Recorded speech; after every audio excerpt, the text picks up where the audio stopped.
prophecies are treated by some as guarantees of the future, while by others as pure folklore. They've been present throughout history, and most notably, the Old Testament is full of prophecies about the Messiah that was coming, Jesus Christ.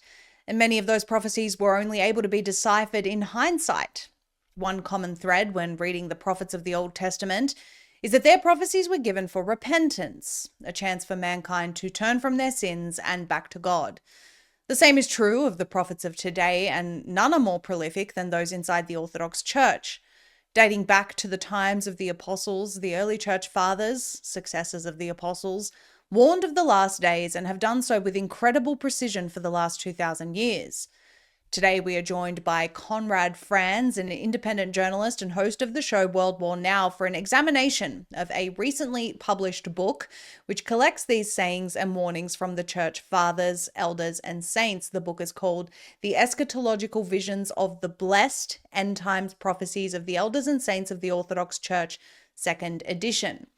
In our conversation today, you will likely be astounded to learn some of the remarkable accuracy of much of what they got right throughout history and what they're warning is coming in future. From telling the world about a coming digital documentation system, a computer database which would store everyone on it, and the looming global technocracy, the COVID vaccines, 7 stages of World War III, and even the ways in which the mark of the beast will be implemented. This book is rich in warnings, wisdom, and most of all, hope. Conrad joins us to dive in right after this short word from one of the sponsors who make this show possible. The New World Order has openly declared war on the free people of the world, and now they're telling us to expect catastrophic cyber attacks over the next 2 years. Weather events, no power, grids down, mobile cell services out. Contact your loved ones anywhere, anytime with the satellite phone store. The Bivy is a revolutionary GPS-based device which allows you to send SMS messages via your phone even if you have no mobile or cell service. Galileo will ensure you always stay in contact with Z Media, other trusted information sources, and your loved ones that can update you in real time in the event of an emergency. Don't be caught out and unprepared for the unprecedented times we are living in. Stay 10 steps ahead through secure, encrypted communication. Visit sat123.com/Maria and prepare yourself and your loved ones now. Conrad Franz, thank you so much for joining us today. We appreciate you being here. Thanks for having me on, Maria. I'm a big fan of your program. I watch it a lot, so it's an honor to be here. I've been looking forward to this for a while now. Yeah, we've been planning it for a while, and we were initially going to do another book review, which is still upcoming. We're just waiting for that to be available to the public. But today we are going to be discussing this amazing, amazing book right here, The Eschatological Visions of the Blessed. Now, we have both read through this and we both have some insight that we'd love to share with people. But before we get into all of that, I'd really just love for you to give a brief introduction, Conrad. Tell people about what you do, how you got into independent journalism, and a little bit about your journey into orthodoxy, if you will.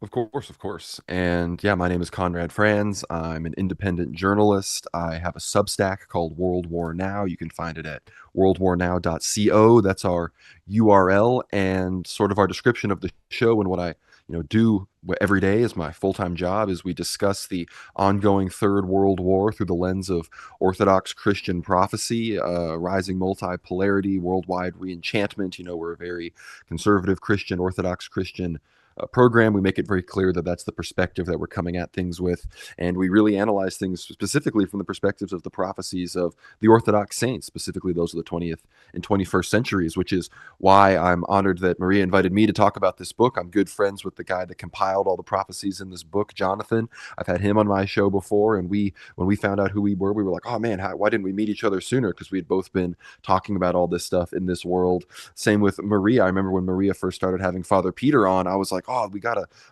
get all these people together that talk about this stuff, because independently so many different Orthodox people sort of realized how important these things were, and how the times that we're living in are very relevant with what all these saints had to say. But how I got into this world, of course, at the same time that I was sort of red pilled when I learned all, right before COVID, 2017, 2018, I was really waking up to all sorts of issues around the world, whether it be foreign influence under the United States, whether it be, global technocracy rearing its ugly head, whether it be the issue of, vaccines, injections, or any of these other, kinds of looming civilizational worldwide questions that were starting to affect all of society and all of Christendom. That also led me to investigate my own Christian faith, and I was Protestant, of course, growing up. And then much in the same way that I realized much of what we know about the world wasn't true, I decided I was going to put aside all my presuppositions and look into the full extent of Christianity and Christian history.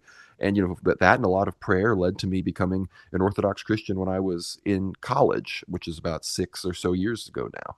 And I went to college for journalism. So as much as people think that, oh, you just got into this stuff because of conspiracy, for better or for worse, I wanted to be a journalist, that dirty J word, for as long as for even before I was, particularly aware of a lot of these things going on. So I sort of pursued that into talking about what I thought was the most important thing to talk about, which is, as Metropolitan Neophytos of Morphu said, the ongoing Third World War, whether it be the war in Russia and Ukraine, what's going on in Israel and Palestine, what's going on in Syria, what's going on in the South China Sea, all of these different places, what's going on in Venezuela right now. All these things are pertinent and relevant to what was prophesied in the past 40, 50, 60 years by these different Orthodox saints. And again, through what I think is nothing other than the grace of God, I've been able to meet people like you. I've been able to meet people like Father Peter. I've been able to travel to Greece and Cyprus and meet Metropolitan Neophytos of Morphu. I've been able to travel to Russia and Ukraine in my capacity as a journalist and see the graves of some of these very saints that made these prophecies, and speak with people that lived through the ongoing sort of intra-Orthodox war that's going on in Russia and Ukraine. So I'm just very grateful for all the opportunities God has provided me. And one of those is being on this show today. So again, thank you for inviting me. No, we really appreciate having you on, Conrad. And one thing that really struck me, because I also, although I grew up in an Orthodox family, became a Protestant and lived a very zealous Protestant life, was a worship leader, taught Sunday school, had street ministry, evangelism, all this sort of stuff. For 8 years, I was involved in that, and then sort of during the COVID era, and I'm yet to sort of release the full story, but I will, because I think it's important of how I realized that Orthodoxy is the one true church. I during that era, I was starting to ask a lot of questions, and I've said this before, but I'm going to repeat it. I asked my pastor once because I was really baffled by the hyper grace movement. I was baffled by the prosperity gospel and these sorts of things. I was in a Word of Faith church. And I said to the associate pastor one day, do you think that all of this, the hyper grace movement and everything that we're seeing with mega churches is potentially a sign of the great falling away? I was always very terrified of being part of this great falling away. Ever since I really started to take Christianity seriously, I didn't want to be a part of the group of people that was deceived. And he said to me, that's interesting. I've never really thought of that. He said, in my experience, as long as you're going in the same direction as everyone, you're pretty much safe. And I just thought, oh my gosh, that's the opposite of what Jesus told us. He told us that the gate is very narrow, and that sort of sparked me to investigate further. And I ended up at Orthodoxy. And like I said, I will release that story soon because I think it's important. But one thing that struck me in particular, Conrad, because I was always fascinated with sort of the end times, considering my interest in the New World Order since being a very young child, 10 years old, I started learning about these things. What struck me was when I started to learn about the saints and the fathers, was how accurate they've been when it comes to prophecy, and just how rich the Orthodox Church is in these prophecies, and how committed the fathers and the holy elders were to warning us about protecting our spiritual state ahead of the times ahead, something that I really found was lacking everywhere else that I looked. And in this book that we're going to discuss today, I really I wanted to preface by saying that, through my discussions with Father Peter and other fathers, they've said that it is prophecy is given it's not this fortune telling exercise where everyone gets a snippet of what's going to happen. Prophecies given for the purpose of repentance.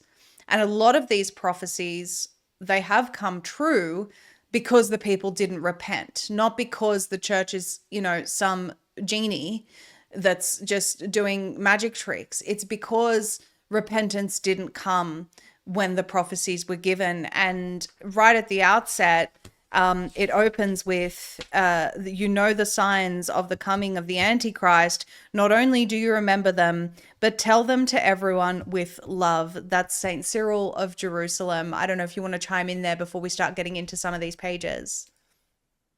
No, I do, and it's very important to keep what you just said in mind. These isn't the type, and Jonathan, the guy who puts this together, he always makes it very clear. I've done streams with him and shows with him that, look, at the end of the day, if this isn't really your thing and you just go to church and you pray and you have, your spiritual father and all of those sorts of things, if you don't want to concern yourself with this outside of, your personal ability to resist, what we know will be the Antichrist, you don't need to spend, as much time, spent digging into all of this as maybe some of us have. But that being said, people sometimes take that too far to say that you shouldn't be reading any of this stuff at all if this stuff, is of interest to you or if you think it is relevant. That's where we know it isn't true, like the quote from St. Cyril of Jerusalem, like even quotes from St. Paul, who say that we will know the signs of the times. There will be, things that we see even in the sky that will indicate to us what is going on. And that relates to what we heard St. Gabriel Ergabadze of Georgia say, that you shouldn't even spend too much time looking at the sky because you'll be confused and led astray by what might be coming there in the very near future.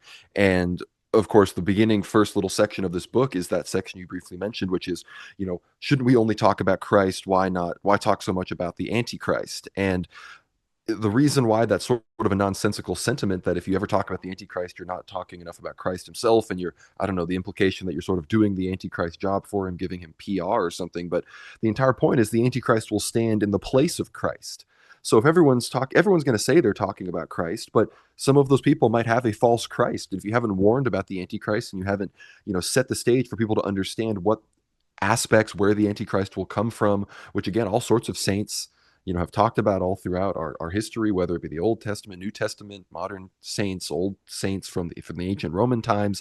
I mean, this is a real thing. And so obviously, yes, we have to talk about Christ, but if you don't warn people about what the Antichrist will be, they'll think he's Christ. So there really needs to be sobriety here. And as much as some people from Protestant backgrounds might be hesitant to talk about this stuff because there is some kooky end times prophecy stuff. We can, we can talk about, Christian Zionism and some of these other issues in the church about how end times prophecy has been abused in America. But just because Protestants abuse these things doesn't mean that we don't listen to what the Orthodox saints said, because if the Orthodox saints felt that it was important to use their clairvoyant gifts to tell us about things that might seem to be somewhat geopolitical in nature, then who are we to tell them that that wasn't important, right? Yeah, absolutely. That really, the fact that the book opens with that really struck me, because I always found it odd. And like you said, it's not that everyone has to concern themselves with these things, but all of the warnings of the fathers have been quite consistent in the saints that we should be aware and we should be watchful. And St. Paul himself told us to be watchful.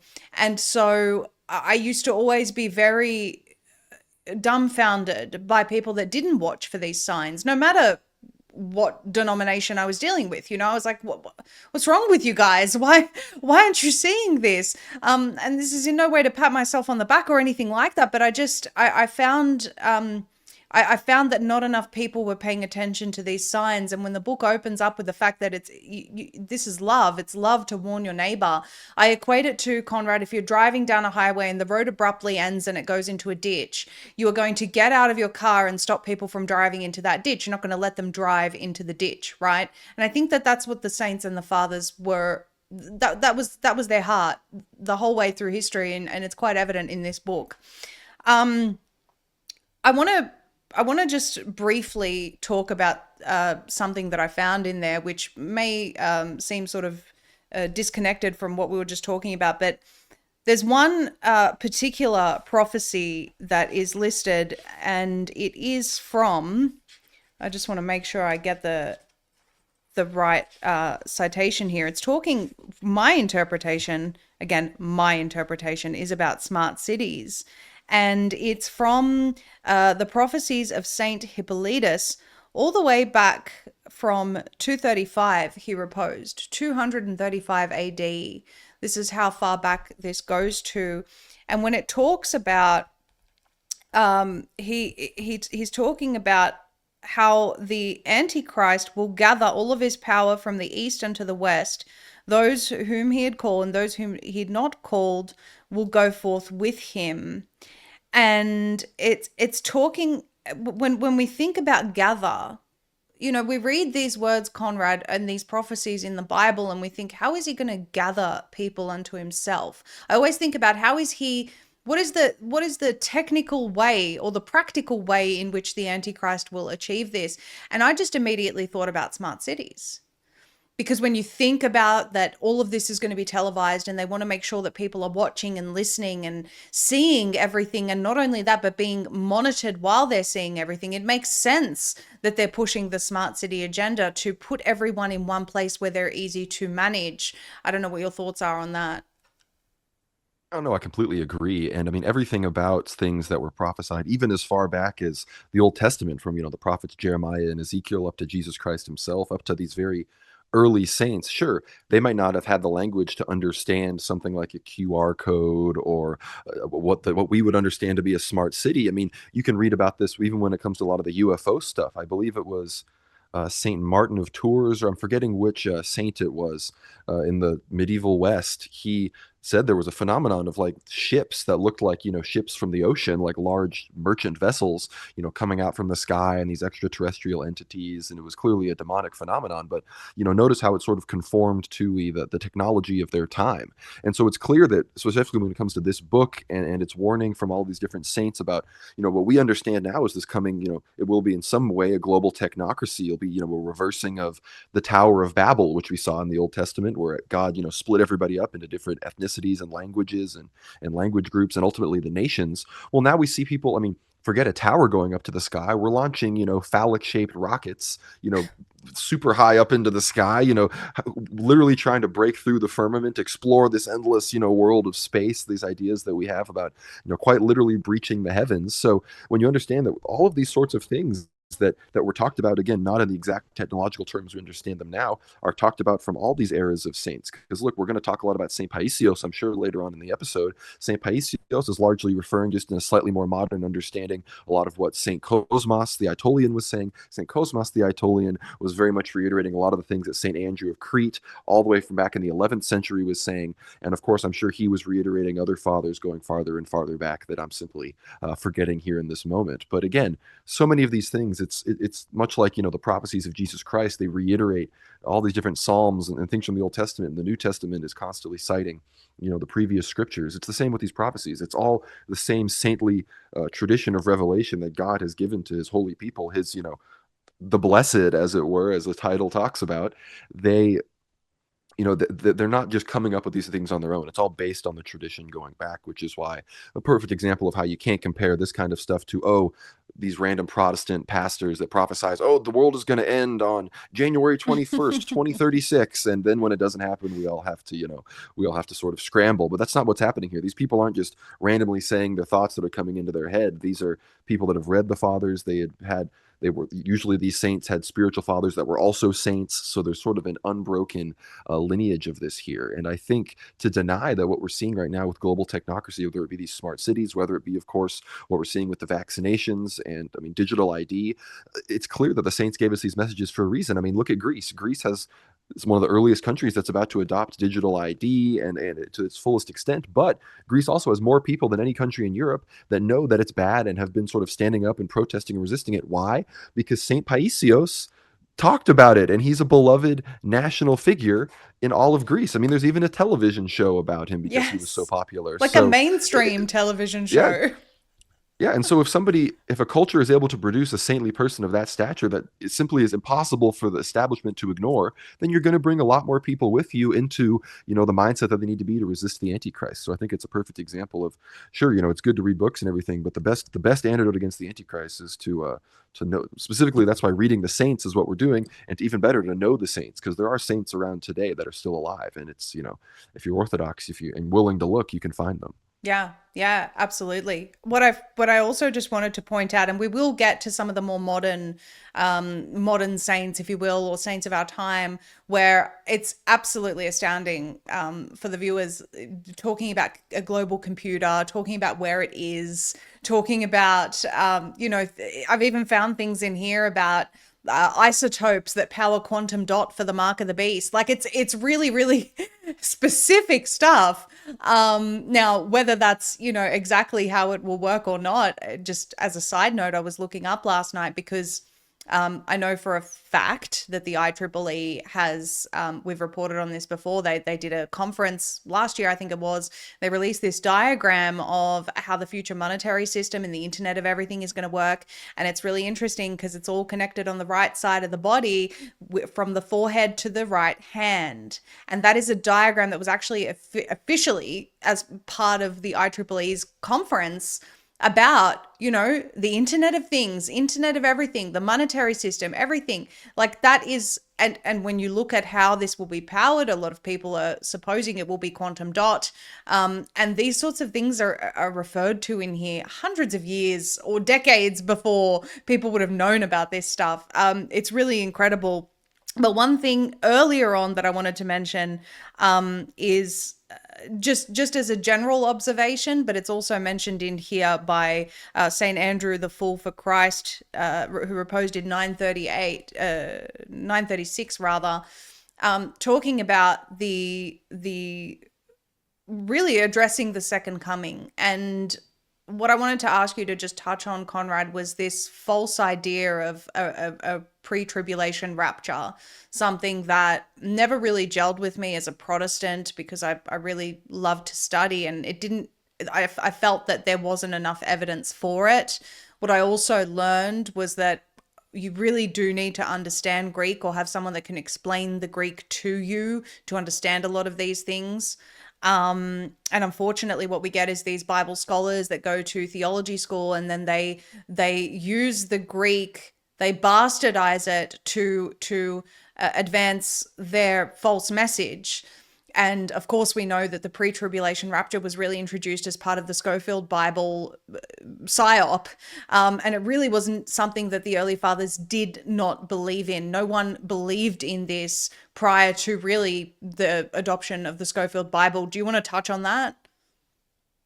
Well, yeah, I mean, it's a very important idea in the sense that it's really the main reason that people who believe this can claim to reject the church, reject the historic church, because they claim that despite the fact that Jesus Christ ascended and is seated at the right hand of the Father as we speak, they claim that, it will actually be this quote supposed second coming where Christ will establish this earthly kingdom. And this is where it gets confused with the dual covenant with the Jews, because they claim the Jews will be the ones that need to bring about, this return, and that it will be Jesus. Whereas obviously we understand that when the Messiah supposedly comes to the post-Christian era, the post-Christ Jews, that will of course be the Antichrist. But when this whole pre-tribulation rapture phenomenon basically flips all of that on its head, creates again this newer idea of Judeo-Christianity, the dual covenant, and all of these things that unfortunately cause an entire group of people to believe that they can achieve Christian salvation without having to accept Jesus Christ as God. But more so than that, it also basically causes them to not realize that yes, the kingdom of Christ on earth is the church. Every liturgy at the church, Christ's body is present there. He is enthroned at the altar, as it were. And this has been ongoing since of course the institution of the Eucharist at the Last Supper, and then that eventually led to the entire Christianization of the Roman Empire with St. Constantine, which I contend effectively led all the way up until the assassination of Tsar St. Nicholas II, which this book has many prophecies about the importance of Russia's repentance for the murder of Tsar Nicholas II and the reemergence of Russia as a Christian society. But then you hear from these preach the same, pre-tribulation, all these rapture people. They think that Russia is like Gog and Magog and is going to descend down and be, they're going to be like the enemies of the people trying to bring about, the new Messiah and Christ's, millennial reign, as it were. But ironically, that fits together with certain prophecies we do know about Russia potentially going down to Mount Tabor. It'll just be, I think, I think the sides will just be reversed compared to what the people currently are claiming will be really happening. But I think the most dangerous part about it is that it causes them to completely misunderstand, what happened when Jesus Christ ascended, what happened when he instituted the church and the apostles, and it led to everything we see today with all of this nonsense in America, with which both of us in different parts of the West were parts of, these bajillion different Protestant sects that all claim to, be preaching the gospel, but disagree on fundamental principles, and of course have nothing to do with the succession of the apostles. Yeah, which is key. Absolutely key. And it's interesting that you bring up, the sort of inversion of the prophecies versus what they're telling us is going on, right? Especially when it comes to Russia and Ukraine and what's going to happen in the Middle East, as we're told by the saints. It's I have this theory, Conrad, and I'm not sure what your thoughts are on it. That of course the powers that be, because the whole point, I've said this before, you have to, in order to understand geopolitics and world events and absolutely pretty much every single agenda, you have to look at it through the eyes of the people that are trying to usher in the Antichrist. That the whole point of this earthly life for them is to bring us to that point where you can't buy or sell without the mark and you bow down and worship him, right? Everything is about that. That's what digital currency is about. That's what digital ID is about. That's what mass immigration is about. All of it is about this, and that's what wars are about, mind you. And of course, the powers that be study true prophecy, which is what we're discussing today. And of course, they prepare pre-prepared narratives to counter what they know people will be thinking as these events unfold. And I really think that we've been witnessing that when it comes to some of these conflicts you've mentioned. Do you agree? No, I totally do agree in the sense that obviously there's an entire element of the American population that supports Israel's war in Palestine against Iran for false geopolitical presuppositions. But more so than that, I think there's a very close awareness of the future, what I think is a coming war between Russia and Turkey, what is going to happen between Greece and all these places. And there's a specific kind of end game and plan in place to prevent or try to play things out in a way that these things won't be fulfilled. But of course, frankly, if you've ever seen a movie that talks about, prophecies and predictions, that, the people that try their hardest to prevent the prophecies from fulfilling and, go through like specific, actions to try to get things to go the other way, they end up, of course, inadvertently fulfilling the prophecies even harder Even than they harder. even intentionally, yeah, than they thought they ever would have been able to. And you mentioned, digital ID. I mean, just every tenet of globalization, mass migration, all these things are, of course, meant to push us towards that Antichrist agenda. And one thing, of course, that I know you talked to Father Peter Heers, I know you talked to all these people that are educated about this. But again, one of the main issues that, again, for non-religious people is not as important, but for people that are Christian in general is extremely relevant, is ecumenism. The threat of ecumenism, the threat of one world religion is one of the main things that needs to be completed and actualized before the Antichrist can really come. And of course, even if the final Antichrist doesn't arrive, there will be dozens of little Antichrists over the centuries and even within your life that will need to resist the temptations for. I mean, one of those little Antichrists is obviously, the Pope. Obviously, the Pope isn't the final Antichrist, but we saw recently, I just did a show with Father Peter, recorded it yesterday. It should be coming out tonight or tomorrow, about what just happened between Patriarch Bartholomew and the Pope. And it's clear that there are people even within orthodoxy that want to succumb to this one world religion. And it's so important because that relates very much to the schism going on in Ukraine, which is one of the main causes, of course, of the war itself in Ukraine, as Metropolitan Neophytos said. And here it starts on page 553, then on page 554 here, from Elder Zosima of Donbass, who, again, I was in Donbass just a few weeks ago, and I was able to go very close to the front line and even go to the monastery, which was very much bombed and shelled out. The Ukrainians had intentionally struck all of the crosses on the roof of each of the chapels and of the churches and tried to take all of them down. But I got to see the grave of Elder Zosima here, and he says, there will be a betrayal of the church in the motherland. Indeed, betrayal of everything holy. Such turmoil will begin. It will start in Kiev and spread across our entire land. No one will be spared. There will be such madness all around, but Russia will stand firm.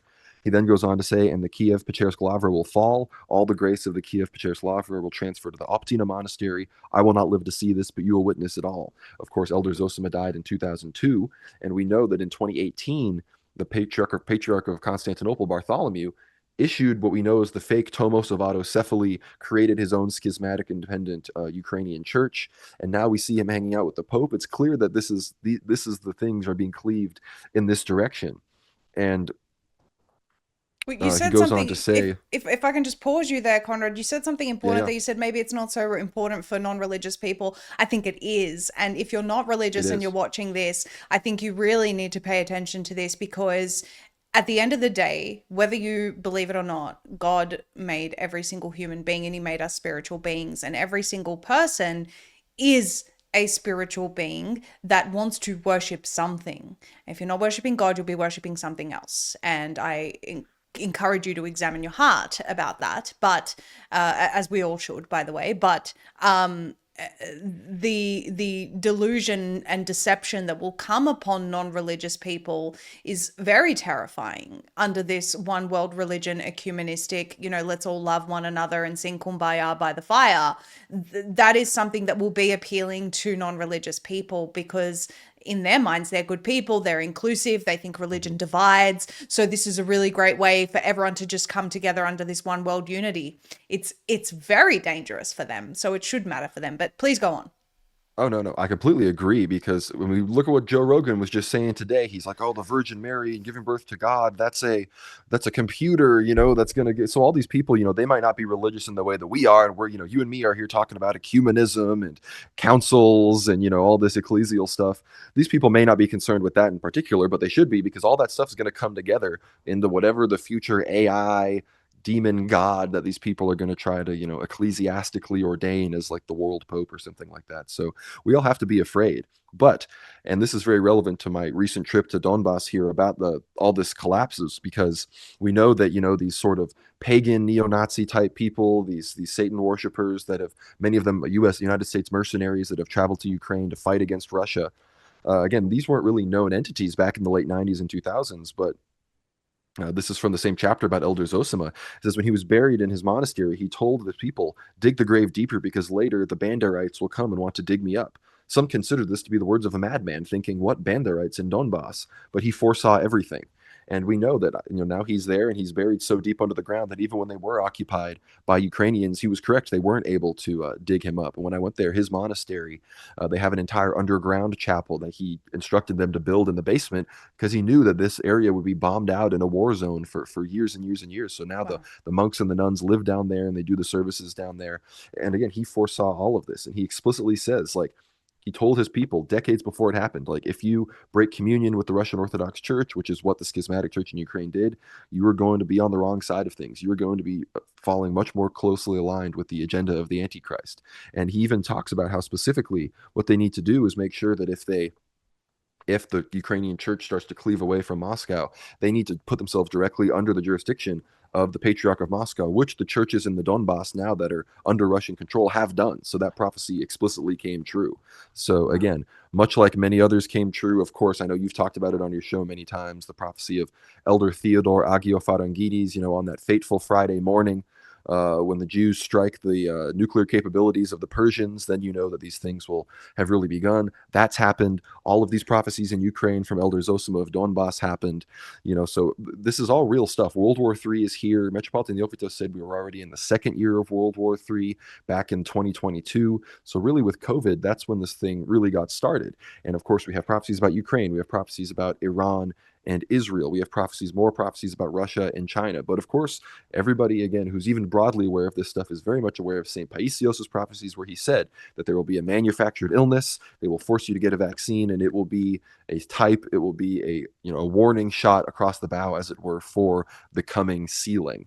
And to try to Yes. claim that what happened in 2020 through 2023 was not that, you have to just be a delusional. You have to just be an ostrich putting your head in the sand. And I unfortunately know far too many Orthodox people, priests, monks, bishops included, that like you tell them, you read this to them, it's undisputed, it's in. I have the Soroti books on my shelf right here that are the most trustworthy writings of any of St. Paisios. They're from his spiritual children at the monastery where he's buried. And you still have people say, like, oh, those are fake, or oh, he didn't know what he was talking about, or oh, he was influenced by Protestants. It's like, look, like, that's like trying to argue against the prophecies for Jesus Christ's resurrection in the Yeah. gospel. It's like the reading is plain, it's clear what it says. The church has also clearly interpreted it this certain way because they've canonized these people as saints. Nonetheless, people don't want to accept it because ultimately most of these people got the vaccine, and it's a tough pill to swallow. I want to talk about And we will get into what some of the saints have said as well about the steps of compromise and how this will come out in stages. We also have prophecies about the 7 stages of World War III. So let's get into some of that technical stuff. But before we do, there is the prophecies of Elder Tavrion of Glinsk. This is he reposed in 1978. And he talks about some of these stages, and he says there will be an attack on the Eucharist. Everything used for the Eucharist will be mass produced. He says wine will be replaced with colored alcohol. And if you see this, do not partake. Do not go to such church leaders. Then he starts talking about when the first documents are offered. Pastors or priests will begin to lose grace without notice if they themselves take them or bless others to do so. By the end, grace will fully depart. And he even says that in churches that are newly built, there will be no grace because they are built for the new religion, united anti-Christian. But in churches that are old or formerly closed, in them will be grace. And I really think he's talking about all of the different denominations and perhaps some of the compromised church leaders of orthodoxy that we see, or not real church leaders of orthodoxy that we see, like the schismatic leaders like you spoke about. And he even says that after the beast reigns, grace will fully depart. He talks about a lot of problems that will come to the USA. And he says, mind you, again, this is back to 1978, where he's talking about all of these new documents being introduced, which I equate to digital ID and all the various ways that they're forcing people to identify themselves right now. And this is a common theme throughout this book, by the way. But it says that that prices for all goods, sharp rise in prices and pensions, to lure people into accepting the authorities. And then the prices for all goods and utilities will skyrocket so much that people won't know what to do. Then cash will be removed from circulation and money will become electronic. He says there will follow severe hunger and one won't be able to receive treatment without a medical insurance policy. Now, just think about the systems and processes that are being set up right now as we're talking, and the fact that they're leading everyone towards a UBI, which is going to be the solution that they offer. Just get your digital ID, get your universal basic income. We'll look after you as long as you obey, because you can't afford to live anymore because we've made sure the prices are skyrocketing, you know. And he says in the last times, people will rarely get sick from God, but from the enemy. Do not go to hospitals. Do not take their medications. Pray to God for patients to endure. It will be easier for you. This is remarkable, you know, going back to the 70s. Who would have foreseen this? Well, I think it's really important as well to read what he was saying about the passports and these other things, because remember, the Soviet Union really brought the Russian Empire, which was one of the last countries that, was, people say it was backwards and behind. It was very economically successful, but in many ways they had not really come about to a lot of these new systems that the Enlightenment countries had yet. But he explicitly says here, and again, like you said, in the 70s, the existing Soviet passports, red with the emblem, are no longer pleasing to God. He asked not to take the new identity documents that follow them. Without the new passport, you won't be hired. Whatever passport you have, try to stay with it. With the new passports, people will experience all benefits, all successes, blah, blah, blah, blah, blah. The passports are not Russian. They're Masonic with the seal of the Antichrist. No matter what happens, the church on which grace rests, the Russian Orthodox Church, in it one must struggle to the end. The Lord will be with the small flock of the militant church. And so you have to realize at the time when passports were first introduced, saints were warning about it. Back in the day when social security numbers and these things were introduced, there were saints and people, whatever equivalent it was existing in their countries at the time, that were warning about this. And now that we made it all the way to the point where people are getting mRNA vaccines and we're getting digital global IDs with biometrics, finally some people are starting to say, oh, maybe this St. Paisios and these old guys with the beards in the mountains maybe had something positive to say. But how much did it take? How many people had to get the vaccine before people started taking this seriously? It proves that you have to be willing to sort of be mocked and be made fun of by the world. Because look, imagine if you didn't get a social security number or a passport, you'd be one of those people living out literally in the woods off the grid that no one even has the ability to know about, which, God bless those people, but there's very few of those people that are actually around. It was very difficult to actually, resist these sorts of things. So it shows that God has to let things get worse and worse and worse and worse before we finally, listen to him and seek repentance, and then, potentially start to finally exact ourselves from the from the current marketplace of society that's going to be what enslaves us when they finally tell you, look, you can make money on the internet or not. You just have to take this. You can buy and sell or not. And look, it's really easy to say here on a podcast like this that, oh, we're not going to do that, and everyone likes the show and it's great. But when the rubber hits the road, it's going to be really hard. Like, it's going to, like, people you love and trust that agree with you and say all the same stuff, they're gonna fall for it. So people need to be prepared for that. And knowing these warnings helps us to take a principled stance. So, as you would know, Conrad, independent media is not an incredibly lucrative career choice. And so, making money doing independent media is challenging. And one of the ways that you can make money is to be monetized on X, monetized on YouTube. When we recently got approved for our monetization on YouTube, I was like, wow, after being, having so many of my videos taken down, I can finally speak freely or somewhat freely on YouTube. I'm going to start uploading some content on there. And wow, they're giving me monetization too. This is like a real turnaround in the censorship regime. And then they email me, hey, just by the way, if you want monetization, you need to give us your government ID. And I'm like, oh, is that so? No, I won't be doing that. So I will keep doing independent media. I won't be monetizing this. And it is what it is, because I know what the saints and the elders warned about this, right? So that it requires sacrifice, is what I'm trying to say. And the only way that we know to sacrifice is if we have the warnings in advance, which is why this matters so much. There's a really interesting when you mentioned Elder Tivon of Glinsk, and he was saying about new documents, passports, numbers, everything will be electronic and the mark will be spread everywhere. He called it the Old Testament symbol, and he said you can recognize it by this. It will have 30 sticks by the number of the 30 pieces of silver.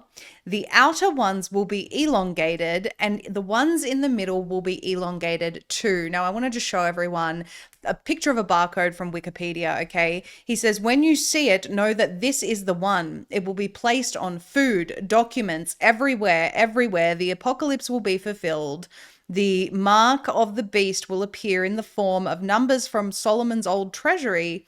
There will be various sticks, and 3 will be either elongated or shortened. However, he invents it. They will be on all food products. Now, bear in mind, this is going back, I don't know exactly when he said this, but he proposed in 78.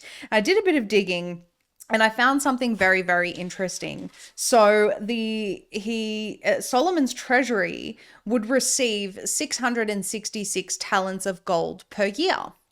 And what I found through the common theme throughout all of this is that all of the saints are saying that 666 is a system, and therefore that's why we were told that it's a number that we can essentially calculate, right? Like, it's something that we can decipher if we're paying attention.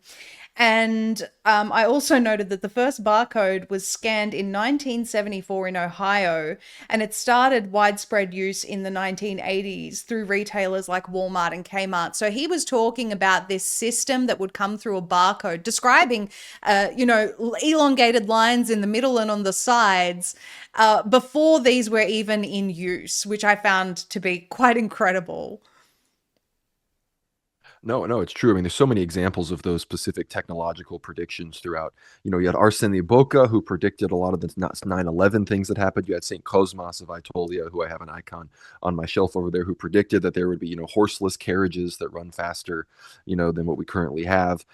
You have whatever his name, Mitar Taurovich, who is in here, that talks about all sorts of similar things, and other the telephone and the telegraph and these other technological, even the smartphone. I believe he explicitly talks about something that sounds just like what we understand a smartphone to be today. So everyone knows that technology and techne, even throughout all of history, it's sort of been human. God has, of course, given us the ability to create and design and these other sorts of things. But ultimately, the first real technology was, we put clothes on ourselves to cover our nakedness that we had become ashamed of, in the Garden of Eden. And then quickly, the first city was built by Cain when he was, sent away from, the holy lineage of God. So it's understanding that at a meta civilizational, cosmic level, technology has always been going to be what the devil and the Antichrist uses, to spring forth from humanity to then have humanity be enslaved, to worship him instead of the God man Jesus Christ. Yeah. And so it makes perfect sense that the people that are enlightened to be aware of these things and have been tasked by God to warn us about them,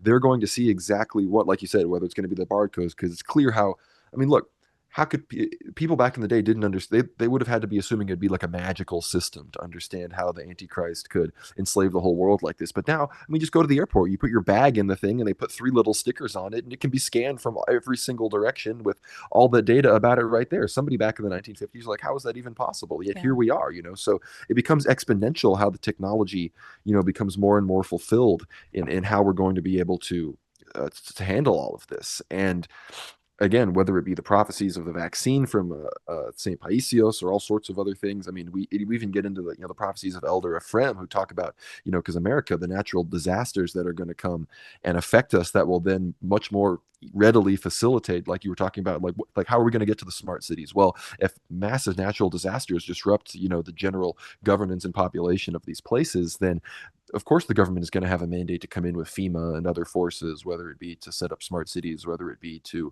fully integrate systems of control that allow people to actually not participate in commerce, Yeah, even and if it's just also because. imminent domain because of managed retreat, which I will be Mhm. doing, more on in the coming weeks because a lot of people don't understand it. But yes, please go on.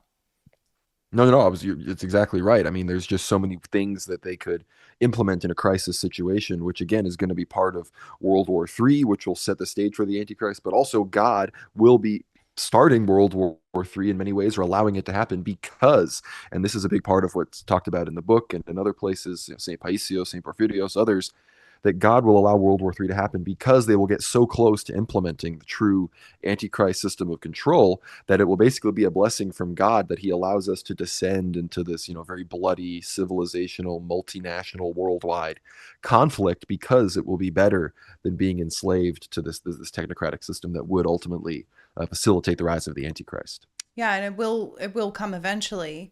But it's like an act of mercy because so many people will not be able to resist it. And I've said this before, and God give me strength if I have to live through those days, right? But as someone who's been debanked, I can attest to how uncomfortable this is and how, Mhm. it's like, well, if I the thought would cross your mind. It didn't mine. I was just angry, but the thought would cross a regular person's mind. Like, if I just shut up, if I just lay low, then they won't touch me when it comes to this. You know what I mean? Like, that's the thinking. I mean, look how many people said, well, I had to get vaccinated to keep working. Like, that's how quickly these types of decisions get made, and you're one step further into this system of enslavement. And then there's this whole think mentality of, oh well, I won't do it once the mark comes.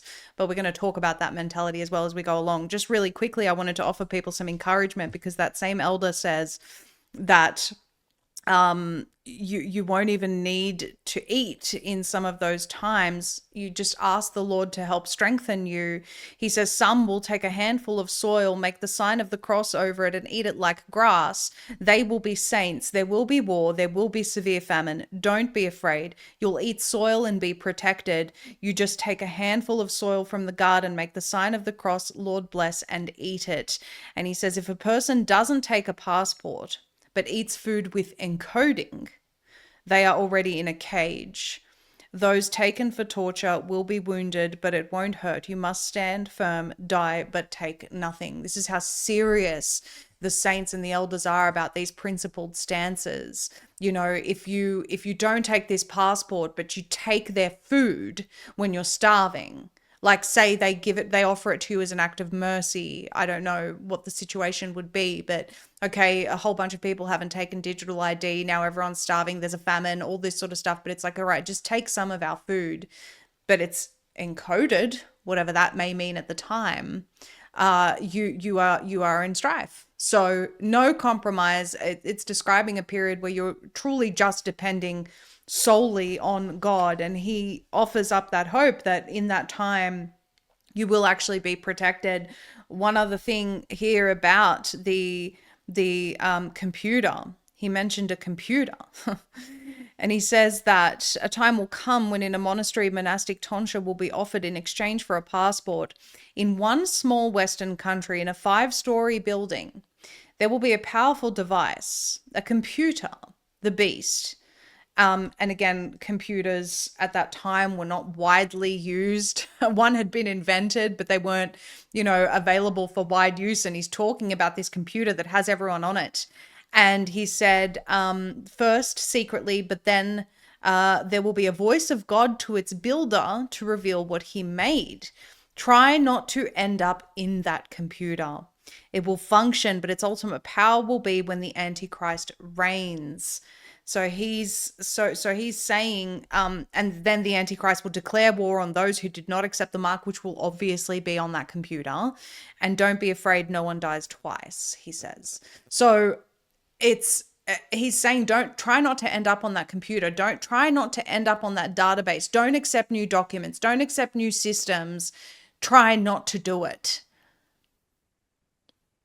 Well, it gets me thinking about Project Pogo, Project Zypher as well. Some of these ideas where, again, even if maybe you even are somewhat resisting getting these documents, getting these sorts of things, but you are a dissident voice, even if you don't have a big audience like you or me, Maria. Maybe you're just in your community talking about these things. Maybe you've just made a few enemies, and next thing you know, you're tagged, you're tracked, and you are identified as somebody that needs to be, whether it's taken care of outright or just neutralized in some kind of capacity, restricted, have your movements restricted, be imprisoned in some capacity. That's a big part of this. And that at the end of the day, I mean, the people that I know that are the most free, I mean, I know hermits, I know monastics, I know people that are very minimally connected to the system, connected to the internet, and they're able to speak freely to the people immediately around them, their spiritual children that they know, and they're going to be able to not necessarily be tagged and tracked in the system. Who knows? Maybe they will with the miniature drone technologies and the other internet meshing things that we have. But the point still stands that you're able to be more free and be able to speak the truth with those in your life that really matter,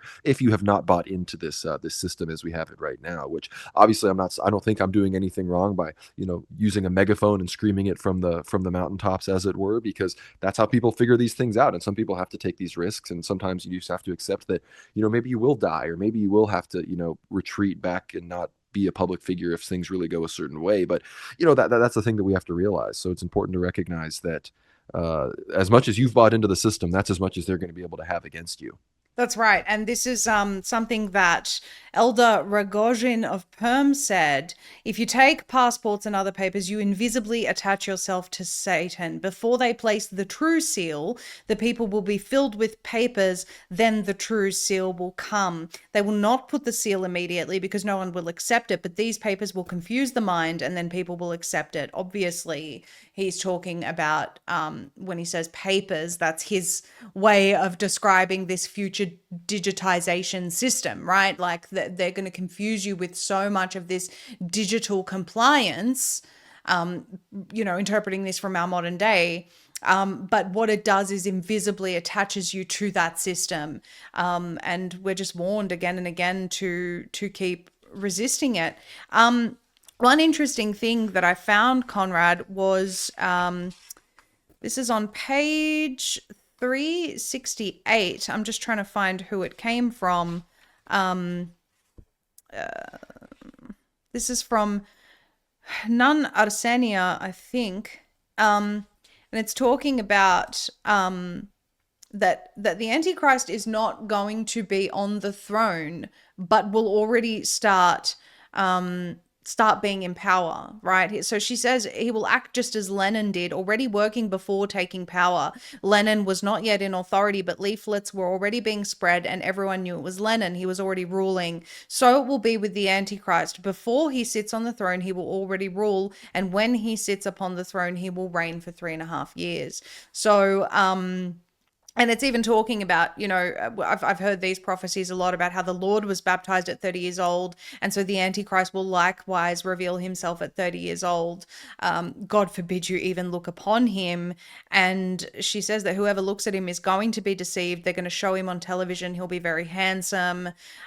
Seeing him, people will involuntarily think how handsome. And the Antichrist will sense people's thoughts. You liked me, therefore you are mine. Now, something I really want to quickly mention is during the era of COVID, they said, the WEF said one of the biggest lessons that came out of COVID was that every single person in the world needs the internet. What? Well, why? And it's because, first of all, you can't convince the villagers who don't need a vaccine that they need a vaccine unless they have an avenue for propagandizing them. But then Hillary Clinton goes to this remote village in India to deliver them with high speed internet. And these people don't have televisions, but they're now going to get high speed internet. Why? It's for this. It's so that everyone can see him when he comes. It's all about this. No, no, it completely is, and it reminds me of the prophecy that Saint Porphyrios told the Metropolitan Neophytos of Morphu back in the 80s. He said that once you pass, Neophytos, once you pass your 50th year, you will begin to speak, and the world will hear all of your message. And he's like, "What are you talking about? Like, how is that even possible?" Because he's rarely ever left Greece or Cyprus, but by the time he passed his 50th year, when he was 55, 56, next thing you know, his homilies, his speeches were being spread across the internet. They were all over the place. So like these technologies are going to obviously facilitate. I mean, they've been much like the Roman Empire and the Roman roads facilitated, the spread of the Christian gospel. It also facilitated the persecution of Christianity and the persecutions of Trajan and Nero and Hadrian. So obviously, yes, the internet is going to be used for those things now. It's going to be used to enslave us, but God has also used it to bring so many people to orthodoxy. I Yeah. know that I wouldn't have come to Orthodox Christianity if it wasn't for the internet in some capacity. And it really gets me thinking. If you forgive me for 1 second, I'll be out of frame for 2 seconds. Yeah, of course. Wanted to show this, which is my icon that I think you might have seen before of Saint Yes. John Vatatzis, the marble emperor, who I know we talked about the reign of the Antichrist, how he won't be on the throne, and in 3.5 years he will be. Well, if you go to the end of this book, that's where you get some prophecies from Elder Ephraim of Arizona, Metropolitan Neophytos, many others who reposed in the past few years, if not, are actually still alive. And it goes on to say here, Athonite elders say the marble king is St. John Vatatzis, the merciful emperor of Nicaea. His relics were totally incorrupt and located in a tomb in Asia Minor. It goes on, he's underneath Istanbul. Many secret crypto Christians are awaiting the resurrection of the Marble King. Elder Ephraim of Arizona, former abbot of Philothea Mount Athos, has spoken about the existence of John Vatatzis. This information was transmitted to his elder Joseph the Hesychast well before 1955 by Bishop Herothios of Asia Minor. And Bishop Herothios of Asia Minor is said to have seen the relics of St. John Vatatzis himself. And people might be asking, why is this so important? Well, the prophecies, again, that have been reiterated by Elder Ephraim, Metropolitan Neophytos, and others, are about how before the Antichrist comes, God obviously, according to the book of Revelation, it says that the gospel, the true gospel, is going to have to be preached to all four corners of the earth. And at this point, if that was Catholicism or Protestantism, it'd be clear that the world already needed to probably start ending. But we know that the true gospel is obviously orthodoxy, and so we understand that much like the Third World War itself will be somewhat of a blessing to stop the the imposition of the Antichrist 666 beast system onto Christians in the world. The way that the gospel will be preached to the whole world will be before the Antichrist. There will be a good Christian king, a prophesied holy king, that was a good ruler in this life. He will return potentially at the similar time as Enoch and Elijah, who of course will preach the gospel before the Antichrist. And they say that he'll reign for 30, 35, 33 years or something like this. And he will, facilitate the spread of the Orthodox gospel around the entire world. There will be a sort of golden age, but then was when the Antichrist will come, because people potentially will have fallen idol. And that's when this thing will happen. So yes, things will get bad, but in many ways, things are going to have to get worse before they get better. Then they get better. Then they get worse again. Then they finally get better because Jesus comes back, and then that's it, right? So, You know what?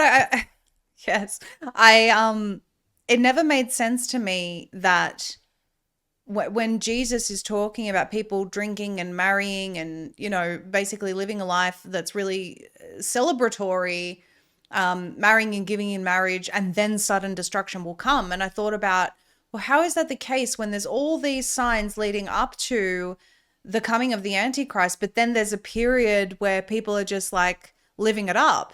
And I thought that's so contrary to everything I've ever learned as a Protestant. And then I learned about what the Orthodox fathers and the saints had to say about this. And it's like after the war, there is this period where people will really, I think there's even one particular prophecy that says people will be eating from golden spoons. That's how abundant resources and wealth will be. And that will then cause people to fall into this spiritual laziness again, where then they're prime for the Antichrist to come, which I think is fascinating because it lines up with scripture. no, no, it completely does. And just the fact that you know, people have talked about the Antichrist having been born already. I've heard this talks about this in the book. There's serious warnings about this, which gets you to thinking why I'm so invested in talking about what I talk about on my show, because that period of time when the gospel is preached and there is sort of a good era, like you were just saying, before the Antichrist really comes, if that's gonna come soon, if we know how it happens, if John Vatatzis emerges from Constantinople in Greece and Asia Minor amidst this war, well, that's exactly one of the main things that St. Paisios talks about, these other prophecies talk about, that's specifically geopolitical, that I talk about, that's happening right now on my show. The war in Russia Ukraine is right north of Turkey on the Black Sea.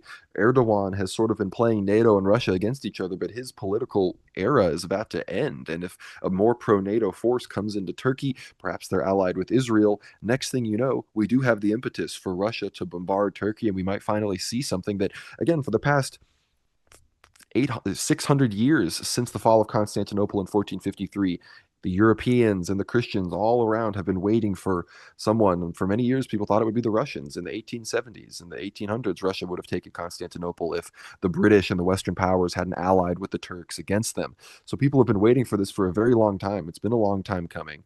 And if what we finally see shifts in Turkish policy becomes that Russo-Turkish war, that very well could be the impetus for what will lead to the spreading of the gospel across the entire world. Because, again, the fall of Constantinople was very eschatologically significant. We're talking about everything going on in Israel and Iran right now. St. Paisios talks about how 75, 80 years after the foundation of the state of Israel, it's not going to exist anymore. And you know who takes that very seriously? Benjamin Netanyahu and the Israeli government, because they've openly said that they fear this 80-year curse, that a Jewish state won't be able to last any farther than that, much like it did during the kingdom periods and others, even in the Old Testament. They have this deep, deep civilizational fear. So if that happens, due to these wars in the Middle East, if the Russo-Turkish war really ignites the way that people think it will, then we are very likely living in far more eschatological times than people really anticipate, because these are such deeply geopolitical conflicts that even if you don't have this angle, you could spend all day analyzing it from a realpolitik perspective. How does the Azerbaijani lobby play into it?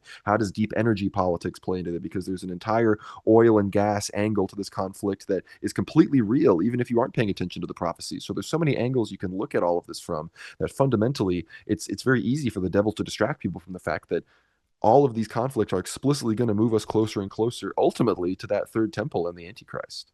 Yes, and that is spoken about later in the book as well. I'm shortly going to get into St. Paisios. I just really wanted because I think it's important to get the parts of encouragement as well. Father Arseni said almost all food today, well, a woman told Father Arseni, almost all food today is poisoned, referring to the chemicals added to the food. And he replied, make the sign of the Holy Cross over everything you eat and drink, water, tea, coffee, cookies, fruits, bread, and all food, even if it is poisoned.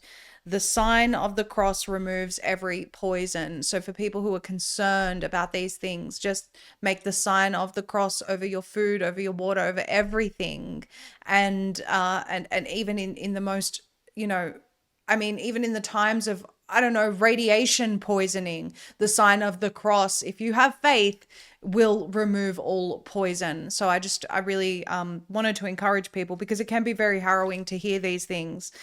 Let's talk about Saint Paisios, one of my favorite people in all of history, for everyone to have a look. This is there's a very, very large part of this book that's dedicated to him. I've got a lot of notes.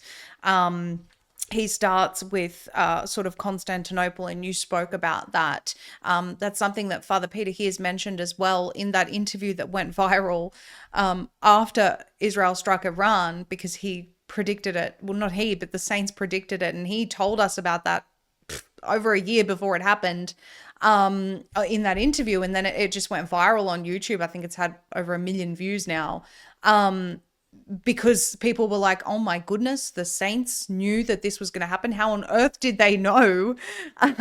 And so the Constantinople issue to a lot of people in the West doesn't make a lot of sense, Conrad, because the West is mainly focused on the West. So can you give a little bit of background about this and what St. Paisios has spoken about on Constantinople?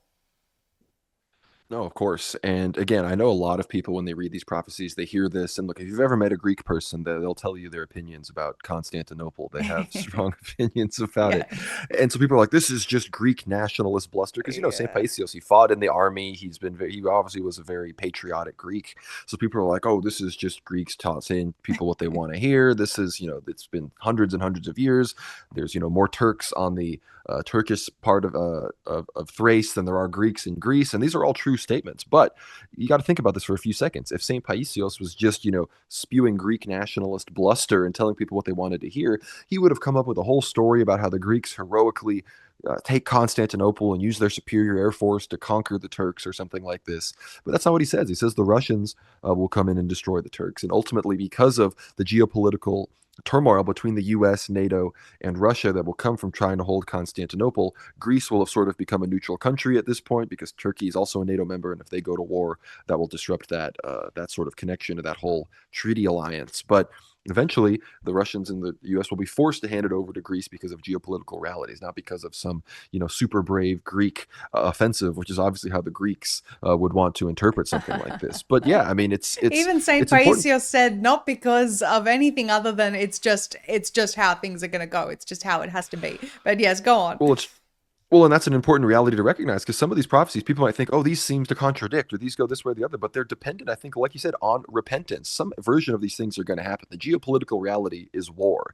And no matter how much we repent, a version of the war is coming. Like, for example, St. Cosmas of Aetolia, as cited by Metropolitan Iovitos Morphou, says that if the war starts in the south, meaning I think between Israel, Iran, Palestine, Lebanon, Syria, all those places, then it will be less severe of a punishment, of a slap. Whereas if it starts from the north, which leads me to believe Russia, NATO, Sweden, Finland, maybe, China. Belarus, maybe some of these places potentially, then it's going to be bad. Then that's like the worst of the two scenarios. So, through repentance, we can get basically a less severe slap. But at this point, the idea that it's not going to happen, it's too far gone at this point.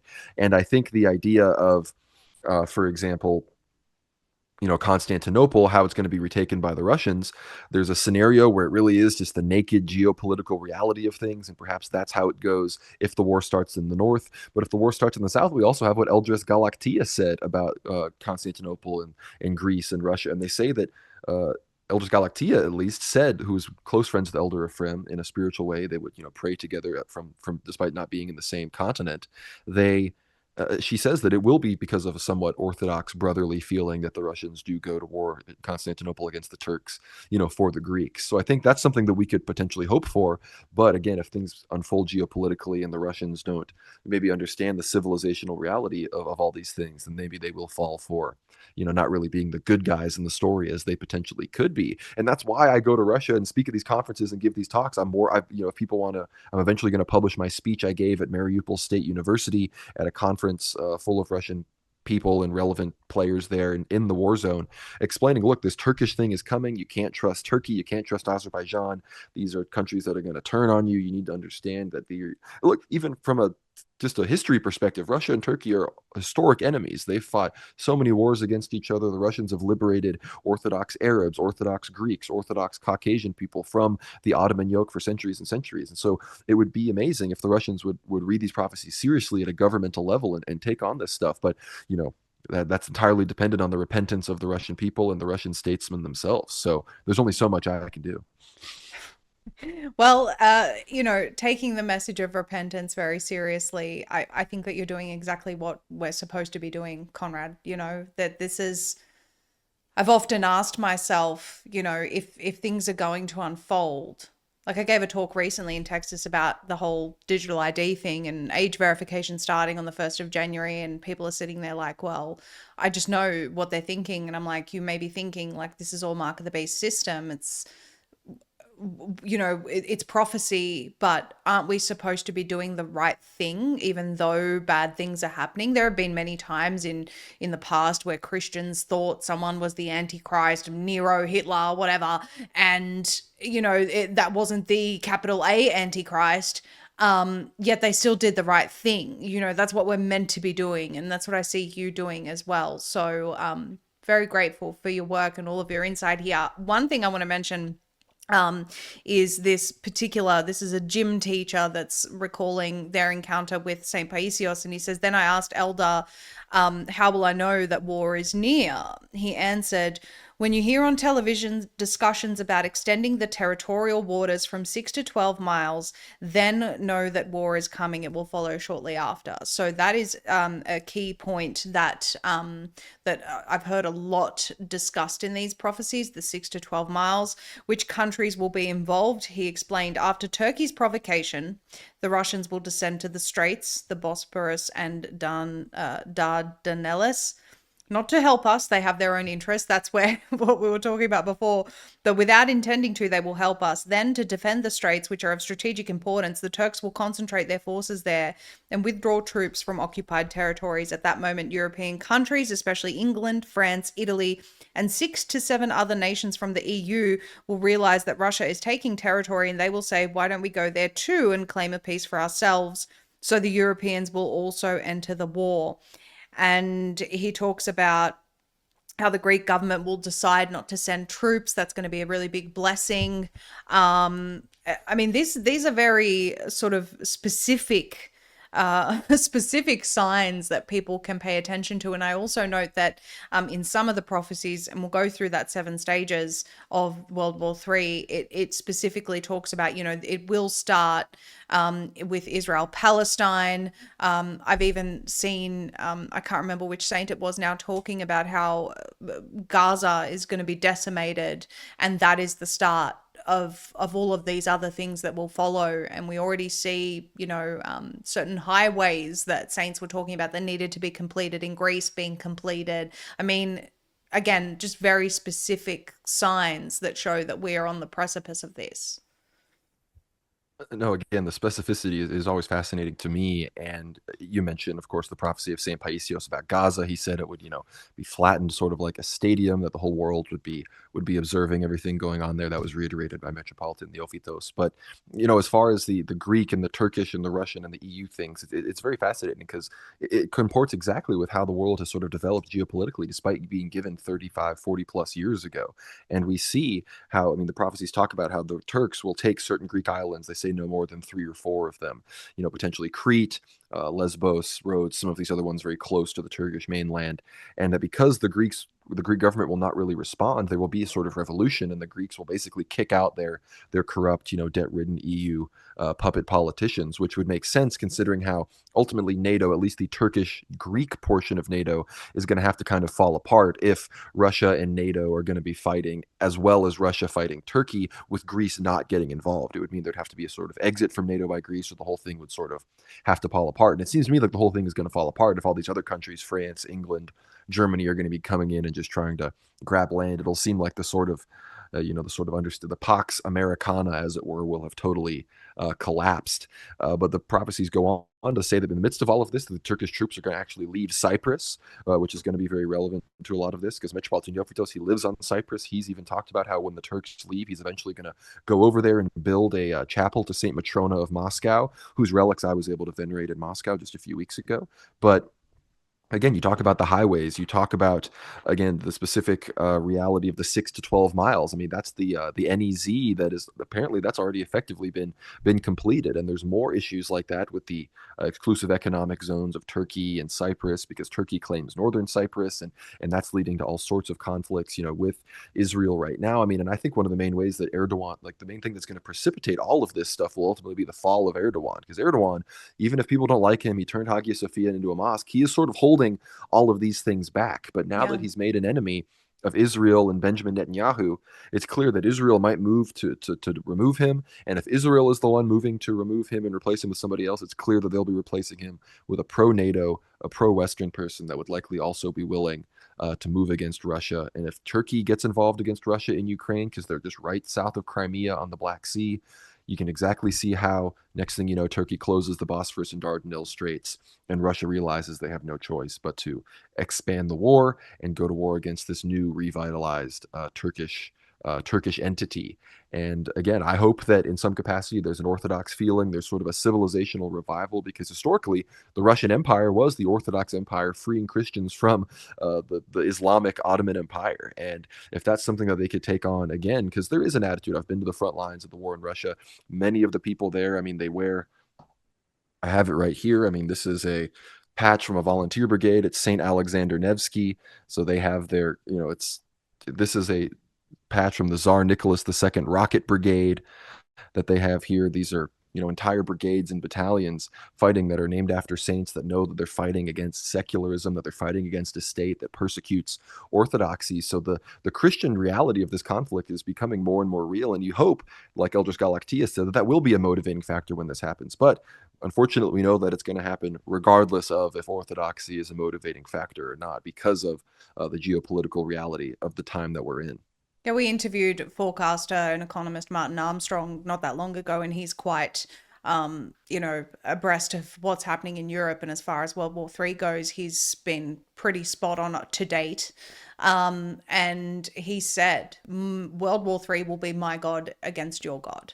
And that sort of bubbling reality is becoming more and more prevalent, I think, in the way that people are returning to not only nationalism, but say Christian nationalism, which is not a dirty word, like really wanting their nations to believe in Jesus again, to represent Christianity again. Then you have the Muslims wanting to be very Muslim, and the Jews wanting to be very Jewish, and that's all to be expected. We can't pretend that these realities don't exist. Of course, people want their religion to be furthered, but where due to political correctness that was suppressed previously, and a lot of people pretended that we can all just coexist, it seems to be that people are not feeling that way so much anymore, and it is becoming my God against your God.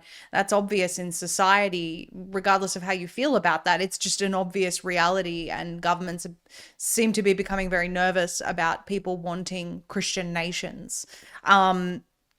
Quickly, before we talk about some of the other specific things St. Paisios said, this is just one warning about we must be informed. Back to what we were saying earlier, St. Paisios, someone said to him, "And elder, people spend time worrying about the Antichrist and the mark instead of focusing on Christ."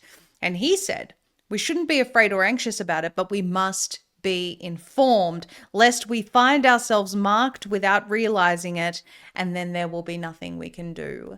And I think that is a very important warning, and something that we've sort of echoed a few times throughout this. Now, he says, today reading the prophets is on page 422. Reading the prophets is like reading a newspaper. Everything is written so clearly. My thoughts tell me that many things will happen. The Russians will take over Turkey, then Turkey will disappear from the map because 1/3 of the Turks will become Christians, 1/3 will be annihilated, and 1/3 will move towards Mesopotamia. Don't hate on me. This is just what the saint is saying, guys. I hope to God that people repent and we don't have the kind of bloodshed that is prophesied in a lot of these things. But anyway, the Middle East will become a battlefield. The Russians will take part in these wars. A lot of blood will be shed. He also says the Chinese will cross the Euphrates River with an army of 200 million soldiers marching towards Jerusalem. A key sign that these events are approaching will be the destruction of the Dome of the Rock, as its fall will mark the beginning of the construction for Solomon's temple. So very important. We've heard conversations about getting rid of that Dome of the Rock. We've heard about they want to put the third temple in that place specifically. They've got the materials. They're ready for the third temple. I guess it really just takes some sort of a conflict to remove the Dome of the Rock and install it there. And it seems like that is just continuing to bubble under the surface. No, I mean, the Dome of the Rock, there have been so many prophecies about it collapsing. I mean, October 7th itself was Operation Al-Aqsa Flood, about the Hamas, the Muslims of Gaza wanted to defend the Dome of the Rock against the expanded, radical Jewish settlements that have been advancing on the Dome of the Rock. I mean, Itamar Ben-Gvir, Bezalel Smotrich, the radical Zionist members of the Israeli government, they continue to lead these very provocative rabbinical prayer meetings and sort of storming the Al-Aqsa Mosque, which again, eventually they've built tunnels underneath the mosque. They could implode that thing basically whenever they wanted. So that's something that everybody obviously needs to be very aware of. You, of course, mentioned, I mean, Solomon's Temple. I mean, people are now talking about the whole Trump East Wing looking like a replica of Solomon's Temple. I'm not an expert on that, but what I've seen seems to be fairly convincing, with Trump being obviously a very important figure, moving the embassy to Jerusalem. He's the one that did facilitate the bombing of Iran. So Trump has been a relevant figure in the kind of completion and fulfillment of all of these prophecies, especially from the Zionist angle. But just really quickly, we had mentioned the vaccines and what you talked about, how people are going to get sealed without even realizing it. And obviously we know that the final mark of the beast will in some way involve, truly apostatizing from Christ in that way. But even though, sure, if you got the vaccine now, you didn't apostatize from Christ. But Metropolitan Theophitos, one of the few hierarchs to warn against the vaccine before it came out, he said explicitly, like, if you got the vaccine, you need to repent. Like, not only do you need to repent because of the dead fetal baby material inside the vaccine itself, you need to also repent for fearing these man-made things that God did not really tell you that you needed to fear.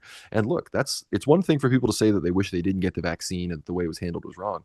It's another thing for those people to accept that they might actually need to repent for it, which Yes. look, I'm not running around telling people that. I'm no great person, but Metropolitan Theophitos, I think, is in a place that he does need to tell people that. And you realize, well, most people don't want to do that. Most people that got it don't want to apologize. So we already saw them get duped into getting it. What's going to happen when they get duped somehow into getting the one in the future? And once again, they don't want to repent. They don't want to apologize. They don't want to come back from it, because unfortunately, the final one, you're not going to be able to, even if you want to. So Right. that's going to be the real scary part about all of this. But Well, St. Paisios yeah, said that that vaccine won't be the mark, but it will be a mark. yes, And I think when we look at things just from the biotech perspective, which is a particular passion of mine, when you look at the potential of hydrogel, when you look at the potential of what sort of tracking and tracing they now have inside of people, when you look at just going back to Ido Bachelet of Bar Ilan University in Israel, back in 2013, talking about how he can put 1,000 million or billion nanobots into one vaccine, and they can track people like with an Xbox controller. And then Bar Ilan partnered with Pfizer back in 2016, but buried information that people don't know about, but we exposed. And so when you look at these things, maybe we don't fully understand all of the things that have happened in the biotech sphere, but Bill Gates microneedle patches, for example, like it literally says in a particular blueprint for future pandemics that we read a while ago, I forgot what it's called now, the national blueprint for biodefense. And it says how these microneedle patches will be shipped through USPS. They'll be able to track whether people have actually administered them. The hydrogel layer on those microneedle patches literally has the ability for the manufacturer or the government or whoever the powers that be are to know when it leaves the factory, when it's in the mail truck, when it arrives at your door, whether you've injected yourself, then where it is inside your body. And according to Bar Ilan University, they can direct it to do whatever it wants to do. So I say all of this to tell people, if you did get it, as a bare minimum, you need to be asking God, and forgive me, I don't mean to be telling you what to do, but asking God to help you to remove the effects of whatever was in it, because Saint Paisios told us it will be a mark, not the mark, but a mark. And so let's learn from our mistakes and not repeat them, is essentially the point I'm trying to make. I know that's harsh for people, but I think it's very important. no, it is really important. And it's again, it's very easy for people who have, look, the Bible has warned us about the Antichrist and the mark of the beast since, the scriptures have been being read. So it's very easy for people, especially raised in these environments, to sort of, just sort of fictionalize these things in your head. So it sort of becomes such a popular kind of meme within the idea of Christian people that, like, when it actually starts to become real, they've been sort of desensitized to it. They're like, oh, this, I never actually thought this would really happen. I thought I would die before I was able to live through these sorts of times. And I mean, look, my experience, and I get that I'm sort of like this journalist guy that travels around the world and talks about this, so I may be more acutely aware of the imminence of these issues than most people. But just realizing, going to Ukraine, seeing what's happening with this war, going to Mount Athos and talking to people who, again, Mount Athos was threatened heavily by the Greek state for not getting the vaccination. Seeing the place where St. Paisios himself came from, many monks there still ended up getting it. I mean, it's just crazy seeing these sorts of things, and even the more insane prophecies, like about St. John Vatatzis. I mean, this is, look, I recognize that it's probably crazy for somebody in the 21st century to believe that this guy's like asleep under the city of Constantinople and is going to wake up and like, spread Christianity across the entire world. But, these prophecies say there's the prophecy of Eldris Danyushka of Siberia, a nun, a ascetic during the persecutions of the Soviet times. She talked about how a prince, a ruler will emerge from the land that gave us our faith, which we know is Greece, the Byzantine Empire, as far as Russia is concerned. And I believe that is going to be St. John Vatatzis who's going to be this leader. But the prophecies also say that a military leader, somebody that will either be the new czar or pave the way for there to be a new czar in Russia, will sort of emerge from the military. Well, now Russia is a very militarized state. Millions of people are fighting, in its military right now. And I was able to meet in Donbass. I already known about him for years, but we just encountered each other randomly at a gas station.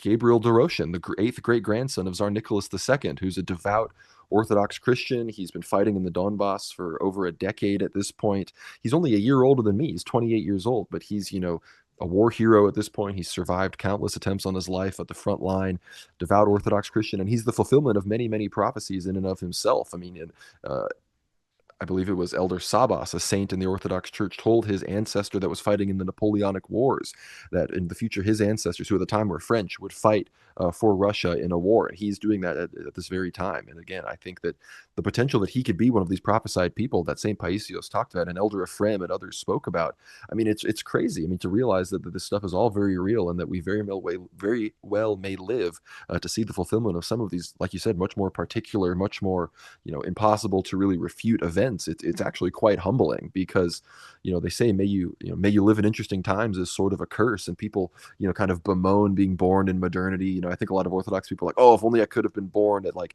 the height of, Tsarist Russia or the height of, Orthodox Byzantium or something like this. But no, I mean, I think that I would not want to be born at any other time than this, because clearly God put me here for a reason, and I think these are the most interesting of times. For sure. I've often thought of, gosh, I wish I was born at a time where all I had to do was churn butter or whatever. But it's yes, people are born in these times for a reason. God chose when we would be born. He knows what our purpose in life is, and I think it's a really heavy responsibility that we need to approach with a lot of fear and trembling to be alive in these times, because there's a job for us to do, obviously. So And Metropolitan Neophytos talks about how there's going to be people that basically they're going to die almost suddenly. They're going to be taken from us before these events occur. And he says, don't be sad. Those are people that if I didn't take them now, they wouldn't have made it. Like, they would have fallen for the Antichrist. They would have lost their faith. They would have lost their way. yeah. And, that's a tough thing to hear, but, that's exactly how God does do things. If you read the scriptures, that happens in all sorts of ways. It does. And even just looking at the Lord saying that it's better to, lose your eye than spend eternity in hell. Like, we often look at things from an earthly sense when we really should be looking at it from an eternal perspective. And that's really the Orthodox ethos. Like, it's all about eternity. There is a particular section of page 426 where he talks about this St. Paisios talking about St. Cosmas of Aetolia said, curse the Pope, for he will be the cause of all of this. He was referring to the Pope of that particular time, who would help bring forth the Antichrist. Compared to that Pope, all the others will seem like saints. Now, I don't know what that particular Pope of that time was, but no doubt this ecumenism movement, and then furthermore on page 432, he talks about this. The ecumenism movement, and anyone pushing it is, I know that as a Protestant, I often thought Christian unity is number one. Like, we should all be one church. We should all be united. Yes, that's actually true. It should be the original church, the one that Christ established, which is the Orthodox Church. And anything other than that is a falsehood. And something that comforted me, Conrad, was on page 432, where St. Paisios said that they will plot many things, but from the persecution that will arise, Christianity as a whole will be united. Not, however, in the way desired by those who are plotting the global union of churches, wanting to have one religious leader at the head. It will be united because the situation that will unfold will result in the sheep of Christ being separated from the goats. Each sheep will seek to be close to the other sheep, and thus the saying, one fold, one shepherd will be fulfilled. And he says we see it already happening to some extent. Christians have begun to feel that they're in an unhealthy environment. They're trying to escape the diseased conditions, running by the thousands to the monasteries and churches. And I've certainly seen this phenomenon, people leaving cities, trying to get closer to monasteries, trying to be closer to churches. That's certainly true in my life. Realizing that modernity and cities and all of this is just gross, and wanting to return to true Christianity. I see that really becoming a very widespread thing, Conrad, hence why the New York Times had to write a hit piece about orthodoxy and the growth of it recently.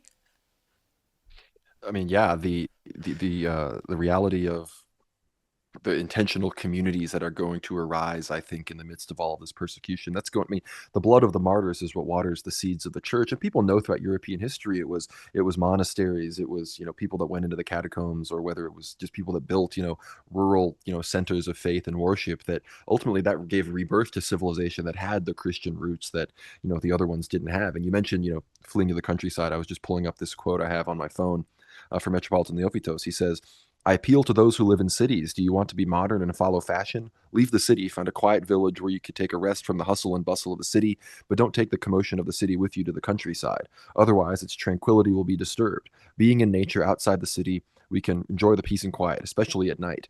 And look, I'm not necessarily in favor of every single person right now fleeing the cities. For example, there are many parishes, communities, even monasteries that I visited in Moscow that are at the center of these cities and are able to still evangelize to people here, and even have an impact on, powerful people that are in city governments or in national governments and whatnot. So that's definitely advice that many people, I think, should take now spiritually for the sake of their children in the future. But it's going to be something that, even if you aren't moving away from the city now, if you have the capabilities, in Russia, they call them a dacha. In America, build a homestead or whatever it is, at least build relations with a community, a monastery, a parish that is rural, maybe buy some land. Again, if you have the means to do these sorts of things, that's a really wise thing to do. I mean, St. Cosmas of Aetolia says, have two rifles, so that when they come to take one, you can retain one in secret, and apparently that will save, thousands of lives.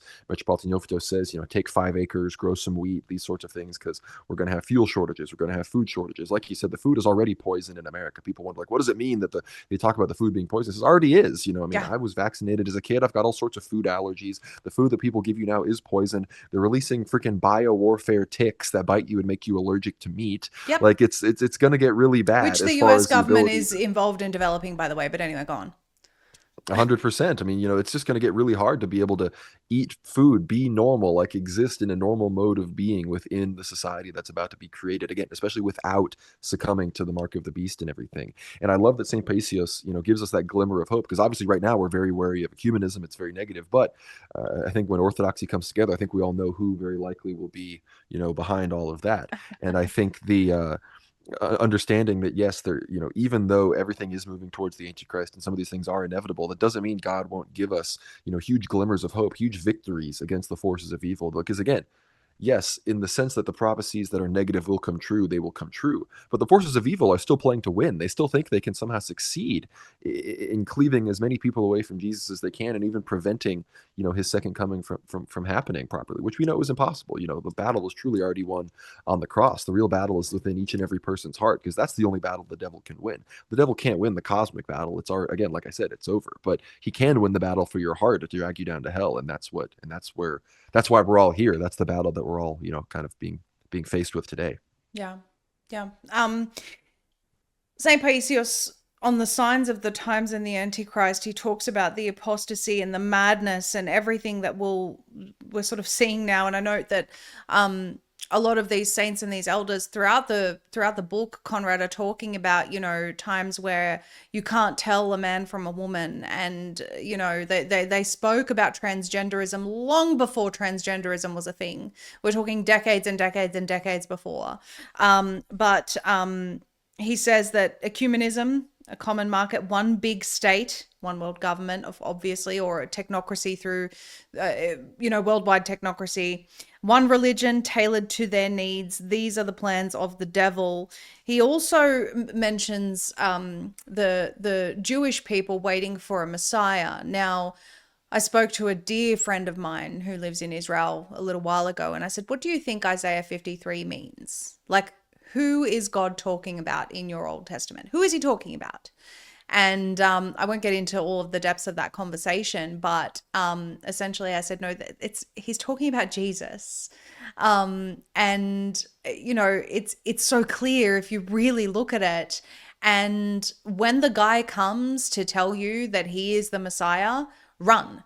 Like, this is what we should be doing as Christians that love all people, telling them the truth about the Messiah. It doesn't matter what religion someone is, I'm going to tell them the truth about that. This crazy concept that we shouldn't be trying to tell people the truth about the Messiah is just offensive to me. And it's clear what they're doing. But he says that for them, Messiah is a king, meaning he will rule here on earth. The Jehovah's Witnesses are also anticipating an earthly king. They will accept him. They will say, this is the one. There will be a great confusion. Amidst all this turmoil, people will desperately seek a Messiah to save them. And then they will present someone who will say, and now the reason I'm bringing this up is because, again, this is one of those very specific things. He says that someone will say, quote, I am the Imam, I am the fifth Buddha, I am the Christ whom the Christians are waiting for, I am the one of the Jehovah's Witness expect, I am the Messiah of the Jews. He will have 5 I ams. So I'm saying that because it's very specific. 5 I ams is something that we could look out for if things happen to go this way. I think that's important. The other thing, and I've marked quite a few pages here, Conrad, is on the sealing. So he says, this is page 442, and this stuff's really important because it's the stuff that people need to watch out for. So he says, this is St. Paisios, because of you and me, they are delayed so that we may reach a better spiritual state. That's the delay is not because of any other reason other than the people, the faithful people that are praying, the holy monks on Mount Athos that are praying, all of the holy people around the world that are trying to help humanity reach a better spiritual state. God is being patient with us because if they were to happen now, you and I would be lost, he says. And that's an important thing for all of us to realize. If we think that we can withstand this on our own with our own strength is just delusion. And this is Saint Paisios saying, even I would be lost, Nowhere in Christ's teaching is a specific time mentioned, but scripture does say the signs of the times will warn of their coming. We must always be ready. And when the time draws near, we'll see them. Then we'll be more certain. And he says, they're saying about how even the snap fasteners sewn onto clothes are sold on pieces of paper that have the number 666 on them. That's that system. It's not, I think everyone's looking for just the numbers 666. I think it's important to understand it's a system where you can calculate those numbers within that system. Do you have any thoughts on that? No, yeah, I think again, it's a lot of people, especially even evangelical kind of media and propaganda, said like, all right, now everyone's going to line up and get a tattoo with the numbers 666 on Right. them. It's like it's probably not gonna look like that. It's gonna be, again, it's gonna be much more technocratic. It's gonna be much more decentralized in a way that where it sort of seems like, it's that's gonna be one element to a bunch of different steps you're going to take to the point where that, like you said, that one step you take that is the sealing, it's going to almost have gotten lost in your consciousness of all of these other things that you've done. It talks about the book talks all about how people will walk into it almost blindly and they won't have realized that they've completely apostatized and abandoned the gospel in their surrendering to this system, because that's sort of what it's going to be. The system itself is going to become your god. Like, you will have surrendered yourself so much to this mercantile pseudo-religious kind of system that, again, will be led by somebody that's claiming to be the fulfillment of all of the world religions, which with Father Peter on our recent episode, we talk all about, Nostra Aetate, which the EP just signed a joint declaration that endorses Nostra Aetate, which is the Vatican II document that says fundamentally that basically all religions are moving towards the same goal. We basically all worship the same God, all of these sorts of things. And for anyone that doesn't know, that was written by, Gregory Baum, a guy from a, certain Middle Eastern background who, was a homosexual his entire life. And then after he wrote Nostra Aetate, ultimately left the priesthood entirely and lived the rest of his life as a gay man. This is the kind of person that the supposed universal church, the Catholics, tasked with disseminating this doctrine that redefines basically world religion, and who just signed on to it effectively was Patriarch Bartholomew. So we're really getting closer and closer to the end game here. Like, there's really no denying that is that's going to be what happens. So I think it's so important that we get these, like you said, these glimmers of hope from these saints about not like, yes, these things are going to happen, but World War III is going to be sort of like giving us extra time to repent.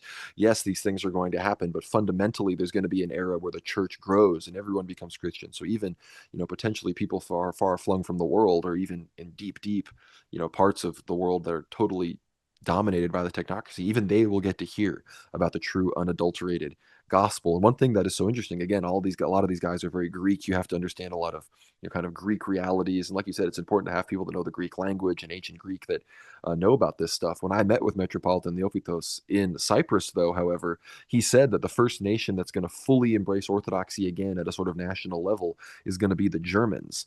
And I'm German. You can see my name; it's very German. I'm from Central Texas, so I'm very close to my heart. And he talks about some of even German continental philosophy will allow them to kind of rediscover orthodoxy and have a better understanding of it than a lot of other Westerners. And this is here from page 416 from St. Paisios. It says, the next generation will bring in Germans to teach us our own language, and our children will spit on us. He wrote in a letter, those who abolished ancient Greek will eventually bring it back. And that reminds me of another, prophecy. I believe it was St. Paisios. I think Metropolitan Neophytos is explicitly the one that says this, but he says that, in the future, after the gospel is preached, St. John Vatatzis, St. Elijah, St. Enoch, when they kind of are preaching orthodoxy again, the children of this generation are going to curse their parents and yell at them for not, like, why didn't you tell us about the Virgin Mary and the Panagia? Why didn't you teach us about these things? Why didn't you teach us about the saints? He says that, the next generation will be so angry that the parents didn't impart this gift onto them, that there will be some tension there.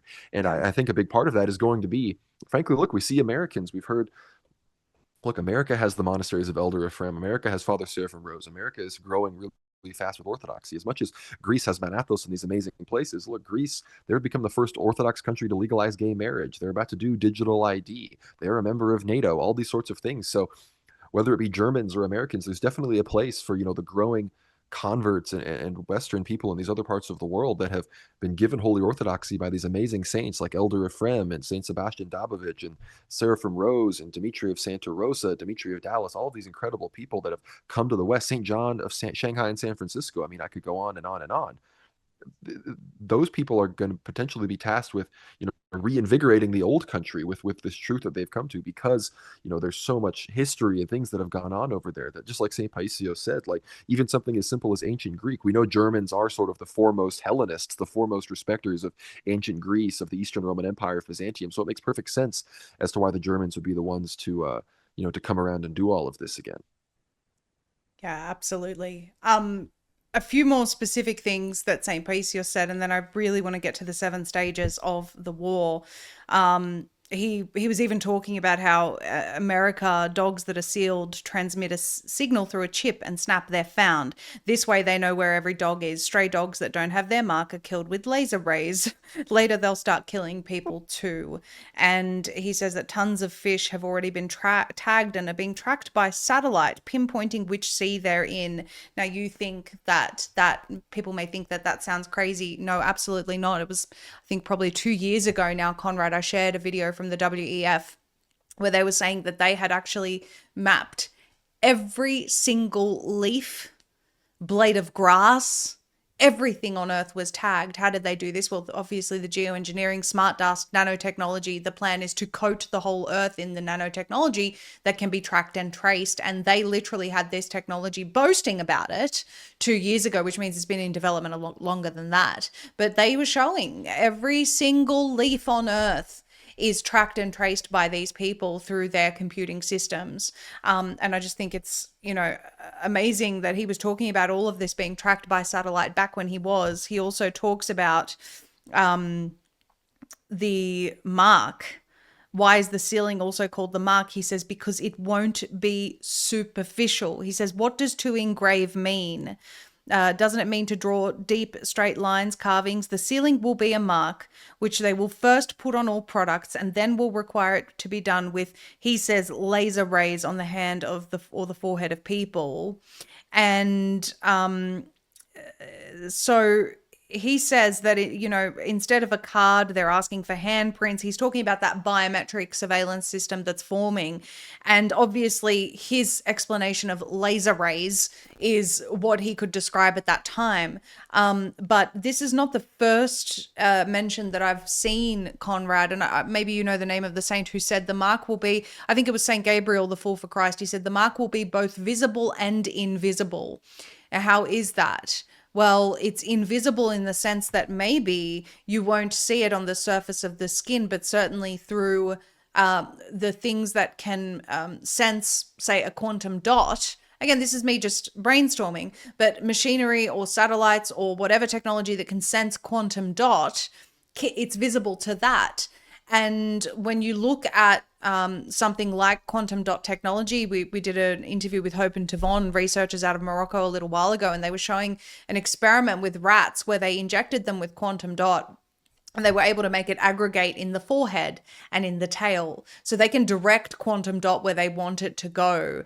And because quantum dot is able to be monitored in real time, to the best of my knowledge, that's the available technology that exists right now. Now, they may come up with something even better than that, but I'm just trying to say that, when it comes to the different ways in which they might administer this, people imagine, like you said, it's sort of like this fictionalization of this situation, like, oh, you all line up and you have to bow down and get a tattoo. Not necessarily. It may literally be a system of coercion where you can't work, you can't buy, you can't sell, but all you have to do is take this microneedle patch that we've mailed to you, for example, right? Like, this is why we have to be vigilant and careful of these things and the creep towards it. No, you're right. I mean, St. Paisios on 448, I mean, he says the sealing with laser rays on the hand or forehead is more secure because only the owner knows their number. The sealing is the most perfect system. No one can take your head, your hand, or see your seal. So many Right. people have talked about how it's not just going to be like, oh, he's got 666 tattooed on his forehead. That guy took the mark of the beast. Like, if only it would be that easy, right? I mean, I think that's if only it would be that obvious. And there's even some talk, and I'm forgetting the exact citations, that, at certain situations. I mean, I even remember a lady who went to her priest and talked about, being forced to get the vaccine and what she wanted to do. I believe this was in Australia, and then she ended up leaving, and she even had like a cross like going on her forehead, and she knew not to get the vaccine. And so there might even be like signs that mark the Christians, the good people, so the good people would be able to identify them and know that who they'd be able to see. Because I mean, you've heard about back in the day the ways that crypto Christians and whatnot during the persecutions of the Roman Empire would be, able to identify one another. And Yes. again, when all of this is going on and it's hard to buy and sell, again, I don't know if how much this is going to come in place before God wipes it all away with World War III. But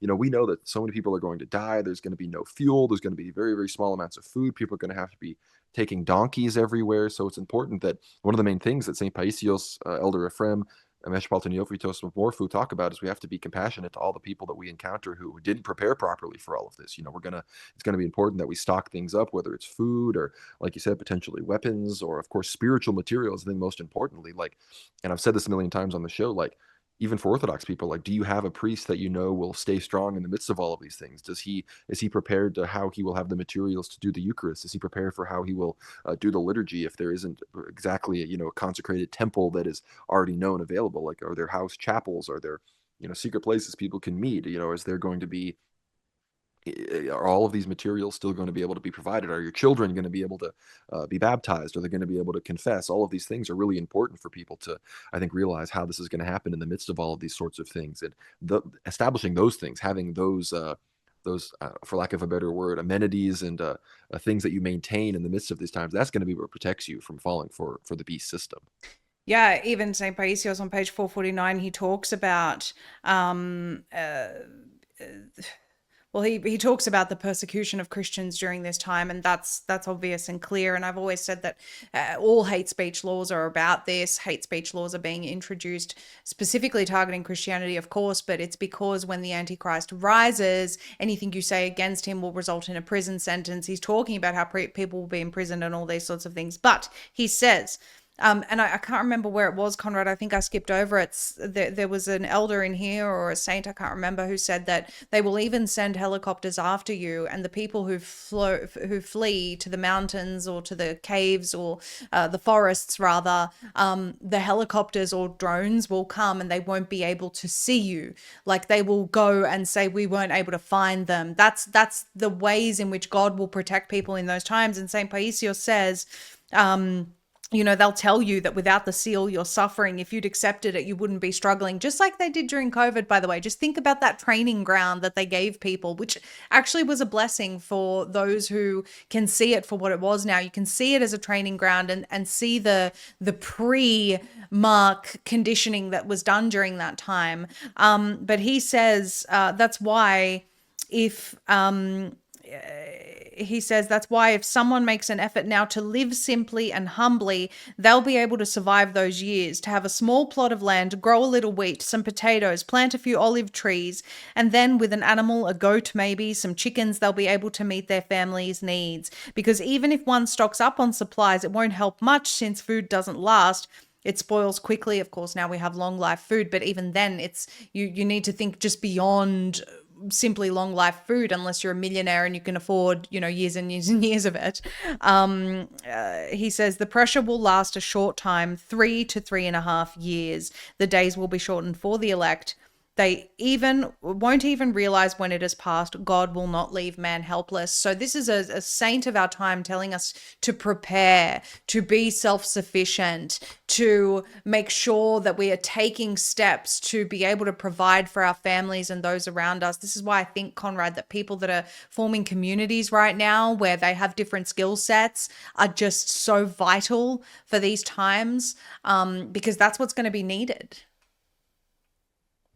No, it 100% is. And that's why I have told people, as much as it's important to now get involved in the systems, you still need to make yourself valuable. You still need to look, even if you're not a laborer, you need to figure out how to set up, systems that can work at scale. Like if you have thousands and thousands of people that are going to be resisting this, well, that needs to be an economy in and of itself. You need to be able to build up, people need to understand how to build a civilization sort of from the ground up again so people can live this way. And I've heard a lot of people talking about all sorts of different ways that they could organize that. That's maybe not my forte per se, but the main thing that is going to need to be a part of it is, orthodoxy and believing in the same faith, because trying to form an intentional community when you're not of one faith is obviously going to be extremely difficult. And that's why it's going to be so easy for the Antichrist to take advantage of places like the West and America, because nobody's united in faith. Even people that go to the same church, if they're Protestant or Catholic or something, there's no real if Catholics believe all sorts of different things. It's like 50-60% of Catholics in America support abortion. Like there's no unity of faith in the midst, even within certain religious sects. And so that's why it's a very fine line to travel. You have to, of course, be willing to resist false unity of ecumenism, which we see happening right now, but also not fall for the divisive traps of the devil, who are obviously going to be seeking to divide Orthodox Christians, other people that are looking to come to Orthodoxy, and people that claim to be Christians but aren't even Orthodox. The division is going to be attempted to be make sure that nobody comes together, and especially make sure that people who are going to be searching for Orthodoxy can't find it, even though that's why God thankfully is going to facilitate the mass preaching of the gospel, because we're not going to be able to fight against the devil on that one ourselves, I don't think. Yeah. Yep. He's also spoken about sealing equals denial. So he says, even though the evangelist John clearly refers to the mark in Revelation, some people just don't understand. What can you say to them? Unfortunately, you hear all sorts of nonsense from the minds of today's so-called Gnostics. One says, I'll accept the ID with 666 and also wear a cross. I'll accept the sealing on my forehead and make the sign of the cross on my forehead. And I remember this argument during COVID, Conrad, where people said, well, the Bible says that you can consume poison and you won't be harmed. So I'm going to go get the vaccine so that I can work, but I'll pray. And it's like, dude, God is talking about when you are force-fed poison, not when you go and force-feed yourself poison. And this is the same concept when it comes to the mark, which is why I keep talking about that training ground and not forgetting those lessons during COVID, because that's what it was all about. So very important to listen to the warnings of the elder on those things, and also that he says that that time will be short. He says that God is going to provide for us in that time, that God is, that God will look after his people. Listen to these stories about, that you'll be able to get a bunch of soil, make the sign of the cross, and feed yourself. And he says that after the devil's cataclysm, God's sunshine will appear. So this is something that we have to hope for and hold out for and pray that God gives us the strength for these times as well. But understand that about the seal of the Antichrist, the horned one would implement it very cunningly, step by step. You'll be told if you put a seal now, then you will be fed. And this is a deception, a deception. They will only feed for 3 days and then they will say that there's nothing. There will be such hunger, such hunger. So not only that, but to understand the coercive methods in which they will approach this.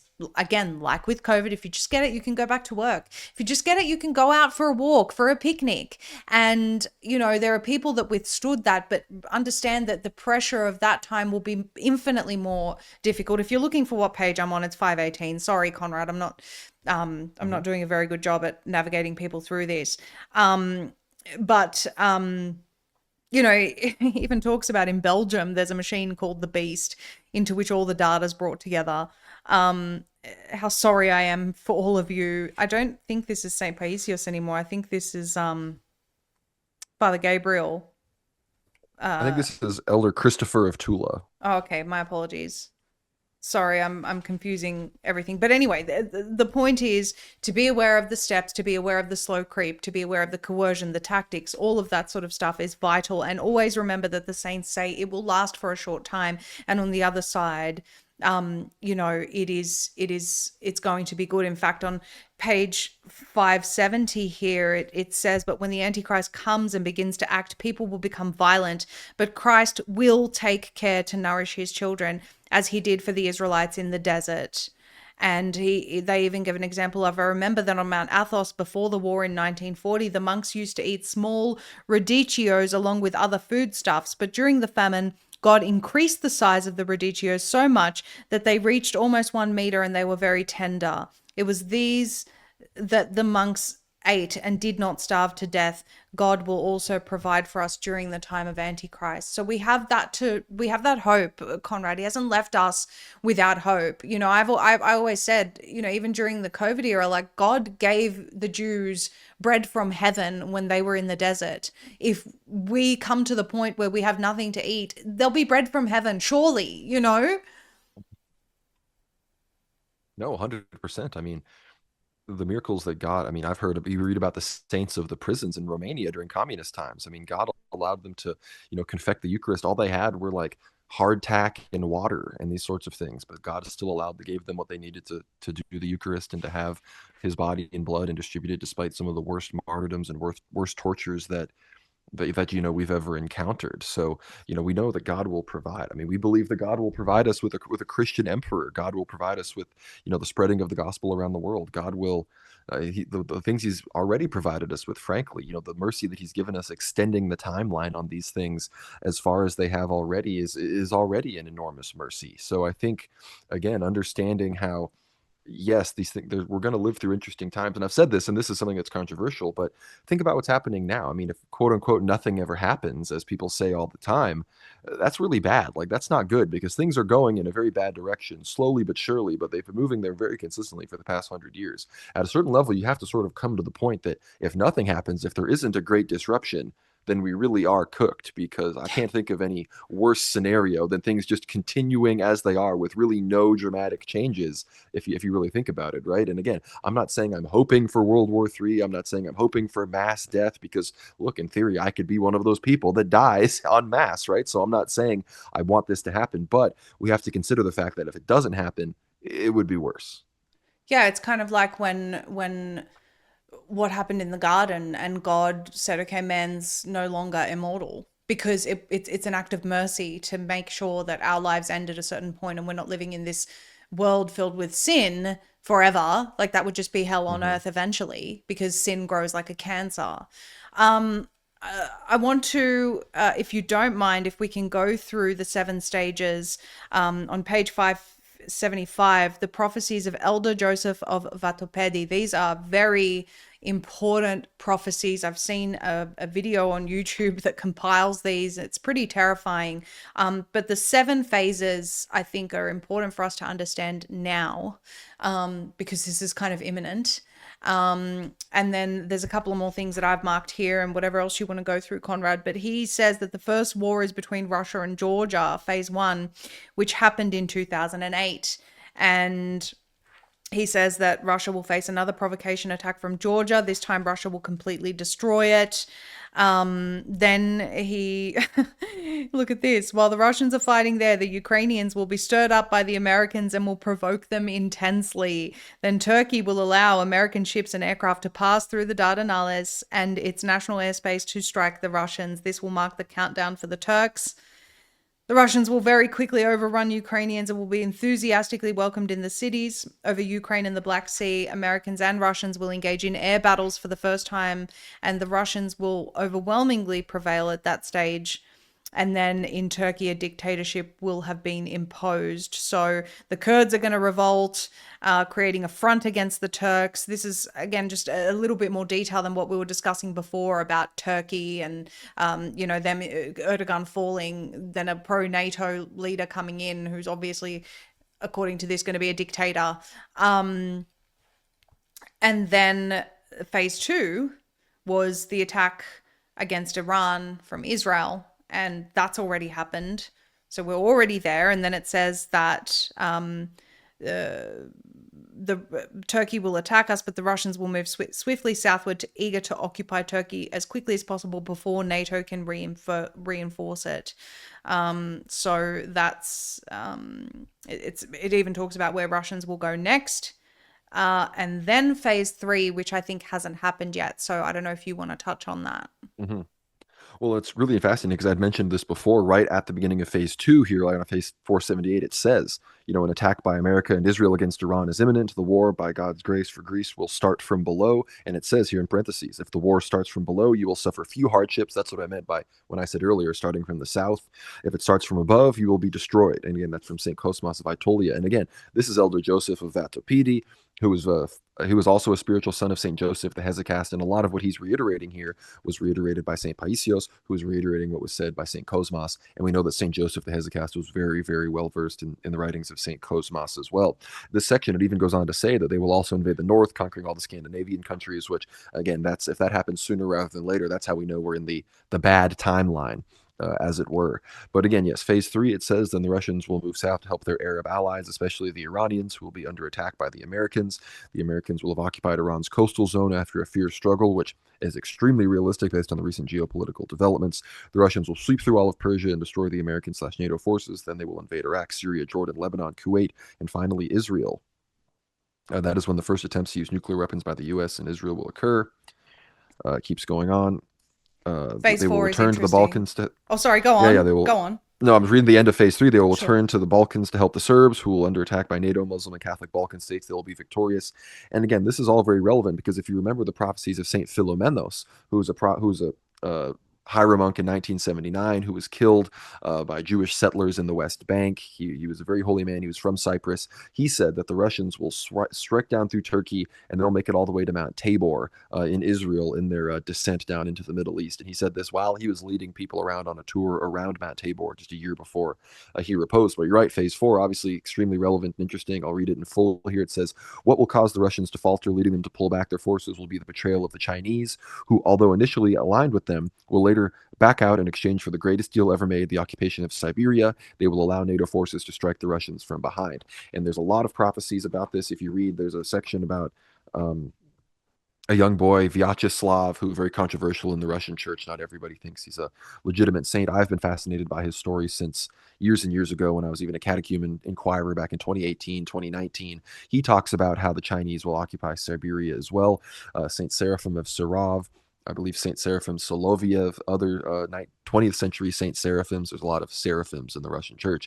He says that The Chinese will only occupy Russia if Russia re-embraces communism. So I think there's a chance that Russia could potentially not fall to the Chinese if they actually fully repent for the murder of the Tsar. Perhaps they themselves get a new Tsar. And again, like you said, the repentance angle is really the key here. And if the Russians can repent, and look, people need to accept that 75% of Orthodox Christians in the world live in Russia. The vast majority of bishops are in Russia. So we don't want to write Russia out too early. But it is true.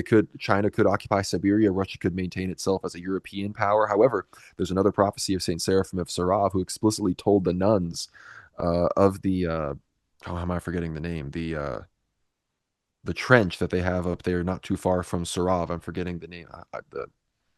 How am I forgetting this? I used to know it all the time. It's Regardless, okay. the nuns have this trench that they are rebuilding that Saint Seraphim of Sarov said the Antichrist will not rule past this trench in Russia. So part of European Russia will come under the Antichrist's reign, but this trench, and the nuns to this day, they reinforce the trench. They dig it deeper. They set up Wow. like sandbags and stuff because they believe what Saint Seraphim told them, that this line is where the Antichrist isn't going to rule. Saint Gabriel of Georgia talks about how the Antichrist may not rule over Georgia because the Theotokos will protect them. Greek saints talk about certain parts of Greece, not all of it, but certain parts may not be, fully occupied by the Antichrist because of these sorts of things. So many Orthodox nations have talked all about this. I mean, Arseny Boca in this book talks about how Bucharest is going to be destroyed around these times, which is very unfortunate. But the reality of the Russia-Chinese situation is fascinating because right now Russia and China are both helping Iran, but both are very remiss to protect Palestine and call out Israel for what they're doing, because unfortunately Israel still has close tentacles weaving into those countries as well. But again, point five here, if we keep moving on to who we keep going on here, it says, the Russians will retreat to eastern Thrace and the opposite Asia Minor territories. The Westerners will land in Albania and move east through the Via Egnatia. However, due to the extensive destruction the road network will have suffered, they will channel most of the NATO forces through Greece. They will do this partly through the Greek road network, who will have sustained little damage, since by then Greece will have remained neutral. It keeps going on. It says, woe to the Greeks who fall into the hands of NATO forces. With ridiculous excuses and questions, each farmer and shepherd will be interrogated about whether the city is far or near and will be tortured to death. Part of the NATO forces will be channeled through Thessaly. Terrible destruction awaits the residents of those areas. The villages of the plain will be destroyed because they have no natural cover. Only the villages of the foothills of Mount Olympus and Mount Kisavos will be spared. He gets very specific about all the Greek geography and everything. And again, a lot of this, as he goes on, is reiterating the words of St. Cosmas. This is the end of phase 5. It says, from the three passes, Kra, Kropsi, and Mosina, many troops will pass toward the city. They will seek to conscript you, but they won't make it. The Greek army will not reach the city. Halfway there, they will learn the war is over. So much blood will be shed in the city that a 3-year-old heifer will float in it. That talks about Constantinople as well, how the blood will be flowing in the streets at such a high level. And then, phase 6 is very short as well. It goes on to say the elder did not reveal more to us. Possibly the 3-day nuclear war may follow the above events, along with the illumination of orthodoxy, which is specifically referencing St. John Vatatzis rising up, from beneath Constantinople and, spreading orthodoxy around the world. St. Charalambos had prophesied that Russia would become a global superpower for 5.5 months, but in the end it would be defeated by the Americans, though there would be no hands left to applaud them. Essentially, there will be no victor, as the earth will become one vast cemetery. America will be utterly destroyed and 90% of its citizens will be killed. That's just a quote here from Elder Joseph. So hate to be the bearer of bad news. But then here, phase 7, where it I really hope to ends. God that this isn't the case. We're just reading what they've said. Go on.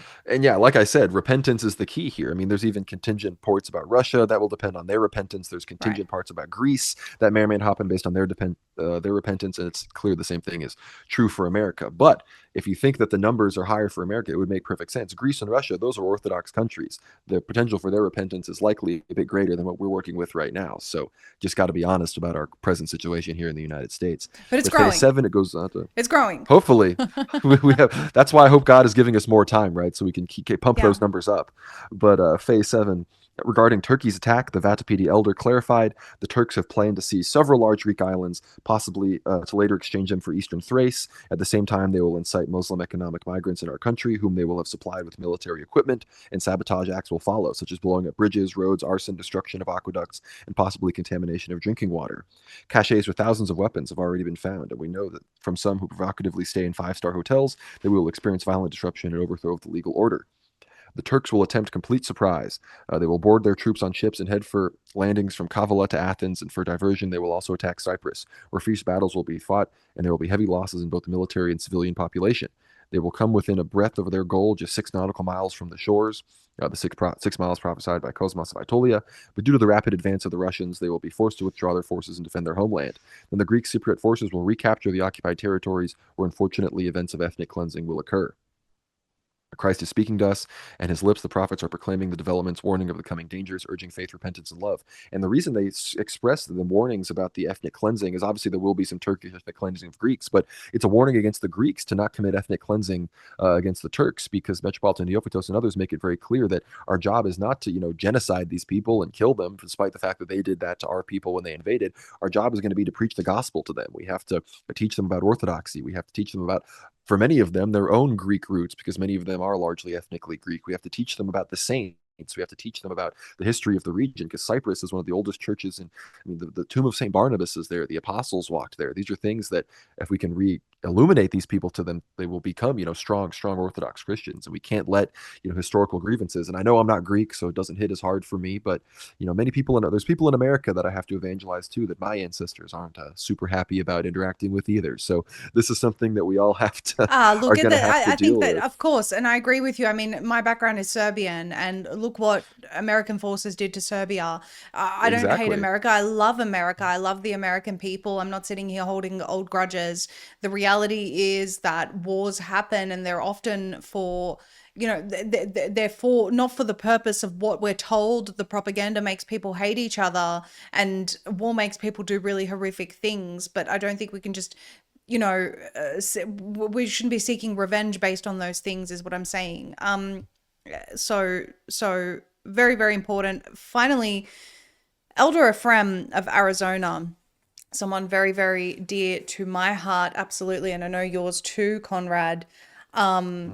A very important saint who hasn't been canonized, but he's absolutely a saint.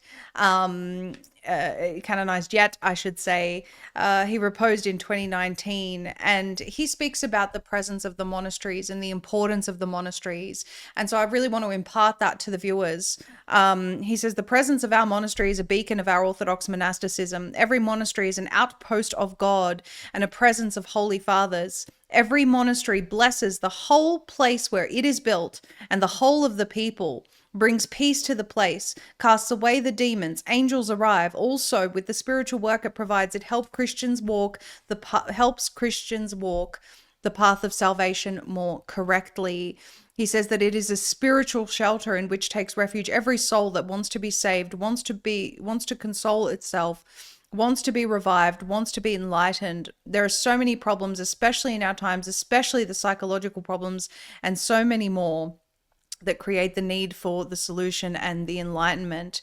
And so I know that Elder Ephraim spoke about how the days that were coming were going to be so difficult, but if someone just says the prayer, Lord Jesus Christ, Son of God, have mercy on me, a sinner, God will help that person. And I love his extremely simple approach to the faith and just the mercy that he exuded. And I know, some of his spiritual children, I've met them, and they just are mirrors of him.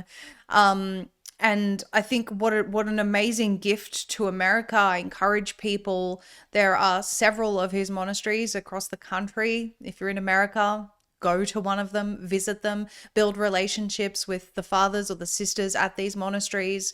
And just try to anchor yourself to a community like this, a community that really values the true ways, because it's going to be vitally important for our spiritual selves, and our spirituality as we continue to progress into what seems to be worse times by the day.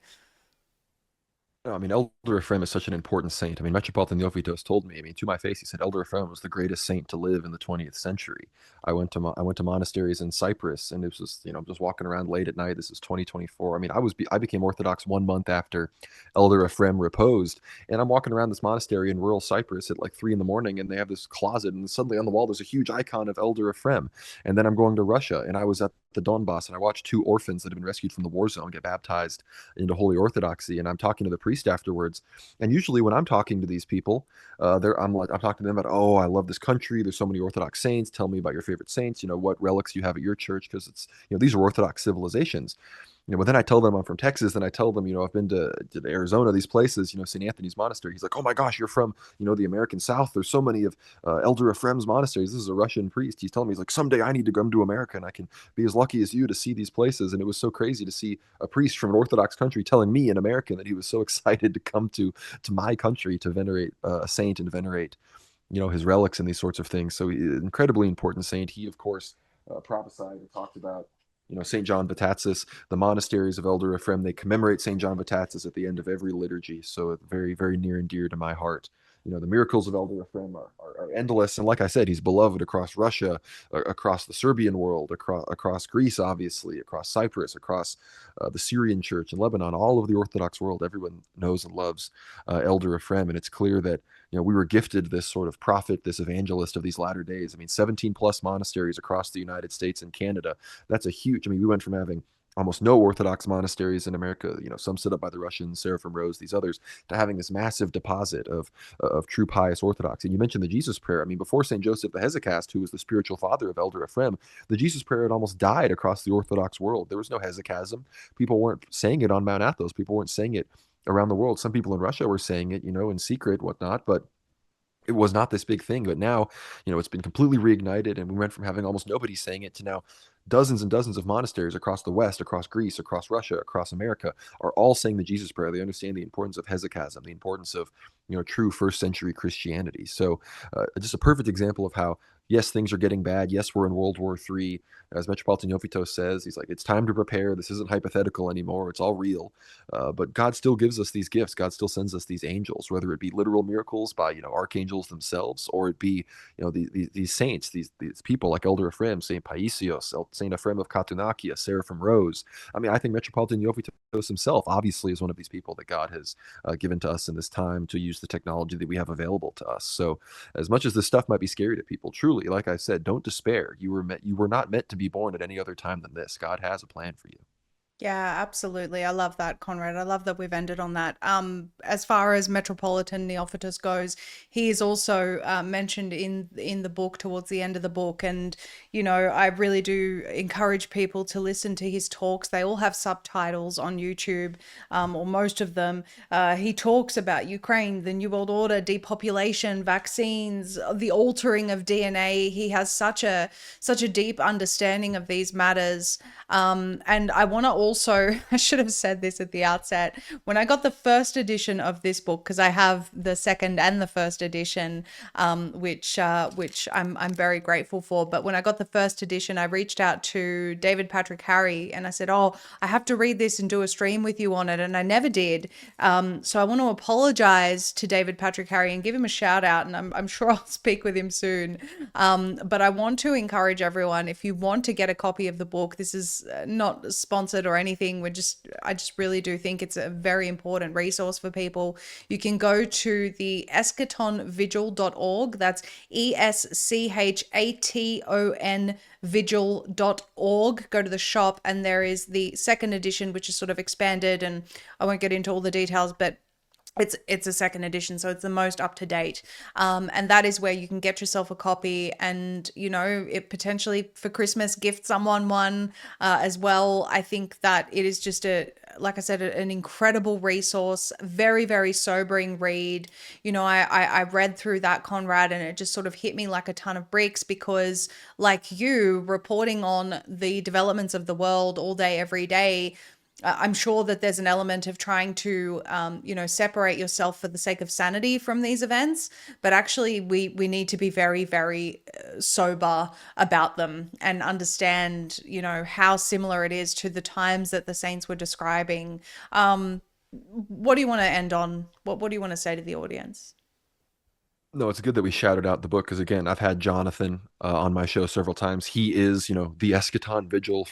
He's the person behind it, and he knows all about these things. And he himself, for example, he's even commissioning a new icon of St. John Baptist. He's doing a lot of great work specifically for preparing for this. If you want to join, not only does he sell the websites, the book on that website, but you can also join, the eschaton vigil sort of group that they have going. That they have meetings and they talk about preparing for disasters and all these sorts of things. So it's a good community to be a part of. I want to shout Jonathan out as much as possible because he's given away so many copies of his books for free. He mostly does a lot of it to cover costs. He's not doing it for profit. So he himself is a very valuable resource. I did a show with him and Jason Moranchuk recently. Maybe we should get together for a mega stream sometime with like me, you, Maria, Father Peter, Jonathan, David Patrick Harry. Maybe we can have like a mega stream sometime. I'm to so really talk up about for this. it. You make it happen and I will be there.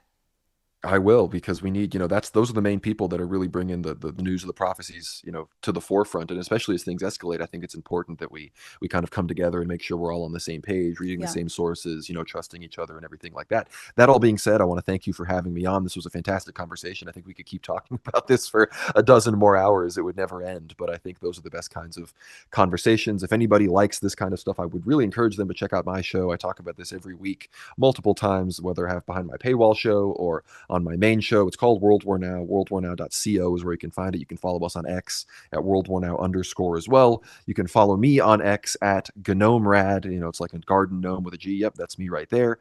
You can, of course, follow us on Telegram at World War Now Telly. That's a great place to see us as well. Our YouTube channel is good. We do live streams there as well. So I want to thank Maria for giving me the opportunity to plug my platform. And I think we should do an episode of our show with you to talk about digital ID and some of the more specifics of the new laws coming in place in some of these Western countries. Yeah, absolutely. I'm all for it.